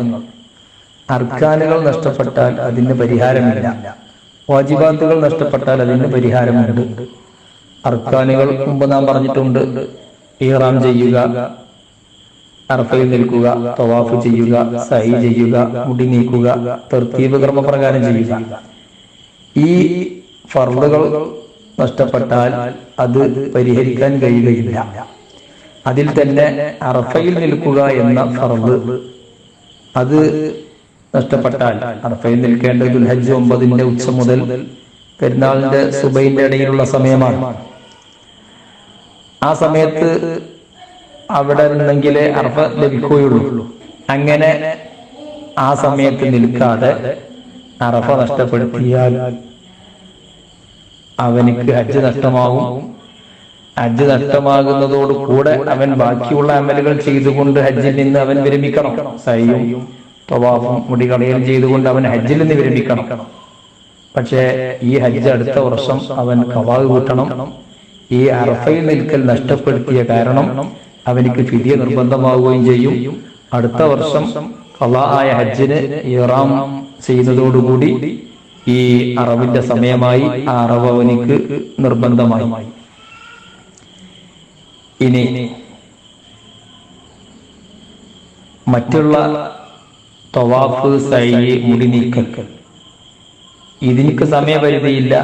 എത്ര ബന്ധിച്ചാലും അത് നിർവഹിക്കാം. പക്ഷെ അത്രയും കാലം അവൻ ഇഹ്റാമിലായിരിക്കും. അഥവാ അത് നഷ്ടപ്പെടുത്തിയാൽ അതിനക്ക് പരിഹാരം ചെയ്യാൻ കഴിയുകയില്ല. അവന്റെ ഹജ്ജ് ബാത്തിലായി പോകും. ഇനി വാജിബാത്തുകൾക്ക് നഷ്ടപ്പെട്ടാൽ അതിന് പരിഹാരമുണ്ട്. അപ്പോ ആ വാജിബാത്തുകൾ നഷ്ടപ്പെട്ടതിന്റെ പരിഹാരം പറയുന്നതിന്റെ മുമ്പ് തമത്വമായിക്കൊണ്ട് ഹജ്ജ് ചെയ്യുമ്പോൾ അതിനിക്ക് ഫിദിയ നിർബന്ധമാണ്. തമത്വമായി ഹജ്ജ് നിർവഹിക്കുക എന്ന് പറഞ്ഞാൽ നാട്ടിൽ നിന്ന് ഉംറക്ക് ഇഹ്റാം ചെയ്ത് മക്കയിൽ എത്തി ഉംറന്റെ അമലുകളൊക്കെ നിർവഹിച്ച് പിന്നീട് ദുൽഹജ്ജ് 7 or 8 വരുമ്പോൾ മക്കയിൽ വെച്ചുകൊണ്ട് ഹജ്ജിന് ഇഹ്റാം ചെയ്ത് ഹജ്ജിന്റെ കർമ്മങ്ങൾ പൂർത്തിയാക്കുന്ന രീതിക്കാണ് തമത്തു എന്ന് പറയുന്നത്. ആ രീതി സ്വീകരിക്കുമ്പോൾ അവിടെ അറവ് നിർബന്ധമാണ്, ഫിദിയ നിർബന്ധമാണ്. ആ ഫിദിയ ഇനി ഒഴിവാകണമെങ്കിൽ അവൻ മക്കയിൽ നിന്ന് മറ്റേതെങ്കിലും മീക്കാത്തിലേക്ക് പോയി ഇഹ്റാം ചെയ്തു വരണം. ഇനി മദീനയിലേക്ക് സിയാറത്തിന് പോയവർ അവിടെ തിരിച്ചു വരുമ്പോൾ മദീനയുടെ മീക്കാത്തിൽ വെച്ചുകൊണ്ട് ഇഹ്റാം ചെയ്തു വന്നാൽ അവർക്കും ഈ ഫിദിയ ഒഴിവാകും, അവർക്ക് അറവ് വേണ്ടി വരികയില്ല. എന്താണ് ഈ തമത്തുവായി ഹജ്ജ് ചെയ്യുമ്പോൾ ഫിദിയ നിർബന്ധമാകുന്നത്? അത് മക്കയിൽ വെച്ചുകൊണ്ട് ഇഹ്റാം ചെയ്യാൻ അനുമതിയുള്ളത് മക്കക്കാർക്കും മക്കയിൽ താമസമാക്കിയ മുഖീമികൾക്കും, ജോലിക്കോ മറ്റോ അവിടെ പോയി താമസമാക്കിയ ആളുകൾ, അവർക്ക് അവിടെ നിന്ന് ഇഹ്റാം ചെയ്യാൻ അനുവദനീയമുള്ളൂ. നമ്മൾ ഈ ആവശ്യാർത്ഥം അവിടെ പോയവരാണ്. അപ്പൊ നമ്മൾ മക്കയിൽ വെച്ചുകൊണ്ട് ഇഹ്റാം ചെയ്ത് നാം ഹജ്ജിന്റെ കർമ്മങ്ങൾ പൂർത്തിയാക്കുമ്പോൾ അത് തമത്തുവിന്റെ രീതിയാണ്. അപ്പൊ നമുക്ക് അറവ് നിർബന്ധമാകും. അതുപോലെ മീക്കാത്തിൽ വെച്ചുകൊണ്ട് ഇഹ്റാം ചെയ്യാതെ ഈ വ്യക്തി അവിടെ എത്തിയാൽ അവർക്കും ഇതുപോലെ തന്നെ ഫിദിയ നിർബന്ധമാകും. അപ്പോ തമത്തുവിന്റെയും അതുപോലെ മീക്കാത്തിൽ വെച്ച് ഇഹ്റാം ചെയ്യാത്തവർക്ക് അവർക്കുള്ള ഫിദിയ എന്താണ്? അത് അവര് ആടിനെ അറക്കണം, ഒരാടിനെ അറക്കണം. അതിന് കഴിയുന്നില്ല എങ്കിൽ, ആട് കിട്ടാത്തതുകൊണ്ടോ പൈസ ഇല്ലാത്തതുകൊണ്ടോ കഴിയുന്നില്ല എങ്കിൽ 10 നോമ്പ് നോൽക്കണം. അത് 3 ഹജ്ജിന്റെ വേളയിൽ നോൽക്കണം, 7 നാട്ടിലെത്തിയിട്ട് നോൽക്കണം. ഹജ്ജിന്റെ വേളയിൽ 3 നോൽമ്പ് നോൽക്കാൻ കഴിയണമെങ്കിൽ ദുൽഹജ്ജ് 6 മുമ്പ് ഇഹ്റാം ചെയ്യണം. എന്നെങ്കിലേ ഹജ്ജിന്റെ അവസരത്തിൽ അവനിക്ക് 3 നോമ്പ് നോൽക്കാൻ കഴിയുള്ളൂ. കാരണം അറഫന്റെ നോമ്പൊൽക്കൽ കറാത്താണ്, പെരുന്നാളിനും അയ്യാം തശ്രീഖും നോമ്പൊൽക്കൽ ഹറാമുമാണ്. പിന്നെ 8ന്റെ അന്ന് മിനയിൽ നിൽക്കുന്നത് കൊണ്ട് നോമ്പില്ലാതിരിക്കലാണ് സൗകര്യം. അപ്പൊ അവനക്ക് സൗകര്യമായി 3 ദിവസം നോമ്പൊൽക്കാൻ കഴിയണമെങ്കിൽ ദുൽഹജ്ജ് 6 മുമ്പ് അവൻ ഇഹ്റാം ചെയ്യണം. അങ്ങനെ 3 നോമ്പ് ഹജ്ജിന്റെ വേളയിലും ബാക്കി 7 നാട്ടിലെത്തിയിട്ടും നോൽക്കണം. ഇനി ഇത് ഹജ്ജിന്റെ സന്ദർഭത്തിൽ നോൽക്കാൻ കഴിഞ്ഞിട്ടില്ല എങ്കിൽ ഈ 10 നോമ്പ് നാട്ടിൽ നിന്ന് നോൽക്കണം. അപ്പോൾ ശ്രദ്ധിക്കേണ്ടത് 3 നോമ്പ് ആദ്യം നോറ്റ് പിന്നെ ഒരു 5 ദിവസത്തെ ഗ്യാപ്പ് കൊടുത്ത് പിന്നീട് 7 നോമ്പ് നോൽക്കുകയാണ് വേണ്ടത്. 3 ദിവസം നോമ്പ് നോൽക്കുക, 5 ദിവസം ഇടവേള, അത് കഴിഞ്ഞിട്ട് പിന്നെ 7 ദിവസം നോമ്പ് നോൽക്കുക. ഇനി ഈ നോമ്പ് നോൽക്കാൻ കഴിയുന്നില്ല എങ്കിൽ പിന്നീട് അവൻ ചെയ്യേണ്ടത് 10 മുദ്ദ് ധാന്യം, അരി, അത് മിസ്കീന്മാർക്ക് നൽകുക എന്നതാണ്. അങ്ങനെയാണ് പണ്ഡിതന്മാർ പറഞ്ഞിട്ടുള്ളത്. ഇനി വാജിബാത്തുകൾ നഷ്ടപ്പെടുത്തിയാൽ, അഥവാ മുസ്ദലിഫയിൽ രാപ്പാർക്കുക, മിനയിൽ രാപ്പാർക്കുക, അതുപോലെ ഖദാഇന്റെ തവാഫ് ചെയ്യുക, അതുപോലെ ജംറകളിലേക്ക് എറിയുക, ഇങ്ങനത്തെ വാജിബാത്തുകൾ നഷ്ടപ്പെടുത്തിയാൽ അതിന് നൽകേണ്ട ഫിദിയ ഒരറവ് നടത്തണം, ഒരാടിനറക്കണം. അതിന് കഴിയുന്നില്ല എങ്കിൽ 10 ദിവസം നോമ്പ് നിൽക്കണം. അതിന് കഴിയുന്നില്ല എങ്കിൽ അവൻ 10 മുദ്ദ് ധാന്യം നൽകണം. അങ്ങനെ വാജിബാത്തുകൾ നഷ്ടപ്പെടുത്തിയാൽ ഈ പരിഹാരം അവൻ ചെയ്യണം. മിനയില് രാപ്പാർക്കൽ 1 ദിവസം ഒഴിവാക്കിയാൽ 1 മുദ്ദ് നൽകണം. 1 ദിവസം നിന്ന് 2 ദിവസത്തെ ഒഴിവാക്കിയാൽ 2 മുദ്ദ് നൽകണം. ഇനി 2 ദിവസം നിന്ന് 3-ാമത്തെ ദിവസം നിൽക്കാതെ 2-ാമത്തെ ദിവസം സൂര്യൻ അസ്തമിക്കുന്നതിന്റെ മുമ്പ് പോരുന്ന ആളുകൾ, അവർക്ക് ആ ദിവസത്തെ ഒഴിവാകും, അവർക്ക് ഫിദിയ ആവശ്യമില്ല. അവരുടെ ഏറും ഫിദിയയും ഒക്കെ ഒഴിവായി പോകും. ഇനി 3 മുതൽ 70 വരെയുള്ള എറിയൽ അവന്റെ പക്കൽ നിന്ന് ഒഴിവായാൽ, അവൻ ഒഴിവാക്കിയാൽ അതിന് ഒരു ഫിദിയ നൽകണം. 3 മുതൽ 70 വരെയുള്ള ഏറ് ഒഴിവായി പോയാൽ ഒരു ഫിദിയ നൽകിയാൽ അത് പരിഹാരമാകും. അവസാനത്തെ ജംറയിലേക്ക് ഒരു ഏറ് ഒഴിവാക്കിയാൽ അതിന് ഒരു മുത്ത് നൽകണം. 2 ഏറ് ഒഴിവാക്കിയാൽ 2 മുത്ത് നൽകണം. ഇനി നാം ശ്രദ്ധിക്കേണ്ടത് ഹജ്ജിൽ നിഷിദ്ധമായ കാര്യങ്ങൾ, മുഹറമാത്തുൽ ഇഹ്റാം, ഇഹ്റാം ചെയ്താൽ പിന്നീട് ഹറാമായ കാര്യങ്ങൾ, അത് ചെയ്താലുള്ള ഫിദിയ മുമ്പ് നമ്മൾ വിശദീകരിച്ചു. എന്നാലും ഒന്നും കൂടി പറയാം. തലയിൽ എണ്ണിടുകയോ താടിയിൽ എണ്ണിടുകയോ അല്ലെങ്കിൽ തല മറക്കുകയോ സ്ത്രീ മുഖം മറക്കുകയോ അല്ലെങ്കിൽ പുരുഷൻ ചുറ്റി തുന്നിയ വസ്ത്രം ധരിക്കുകയോ ഇങ്ങനത്തെ കാര്യങ്ങളൊക്കെ ചെയ്താൽ അതിനുള്ള പരിഹാരം ഒരു അറവ് നടത്തണം. ഇനി അല്ലെങ്കിൽ അഥവാ അറവ് അവൻ നടത്തുന്നില്ലെങ്കിൽ അവൻ 3 സാഅ് ധാന്യം അരി അത് 6 മിസ്കീന്മാർക്ക് നൽകണം. അഥവാ ഒരു മിസ്കീന് അര സാഅ് കിട്ടണം. 1/600 മില്ലി ലിറ്റർ, 1.5 കിലോ. ഇത് ഓരോ മിസ്കീനും 1/600 മില്ലി ലിറ്റർ അര സ്വാദ് നൽകണം. അങ്ങനെ 6 മിസ്കീന്മാർക്ക്. ഈ 3 സ്വാദും കൂടി ഒരു മിസ്കീൻ നൽകിയാൽ പോരാ, അര സ്വാദ് വീതം 6 മിസ്കീന്മാർക്ക് അവൻ നൽകണം. അല്ലെങ്കിൽ അവൻ 3 നോമ്പ് നിൽക്കണം. ഇത് അവനക്ക് ഇഷ്ടം പോലെ ചെയ്യാം. ഒന്നിരിക്കൽ അറവ് നടത്തുക, അല്ലെങ്കിൽ 3 സ്വാദ് 6 മിസ്കീന്മാർക്ക് 1.5 കിലോ അരി വീതം 6 മിസ്കീന്മാർക്ക് നൽകുക, അല്ലെങ്കിൽ 3 ദിവസം നോമ്പ് നിൽക്കുക.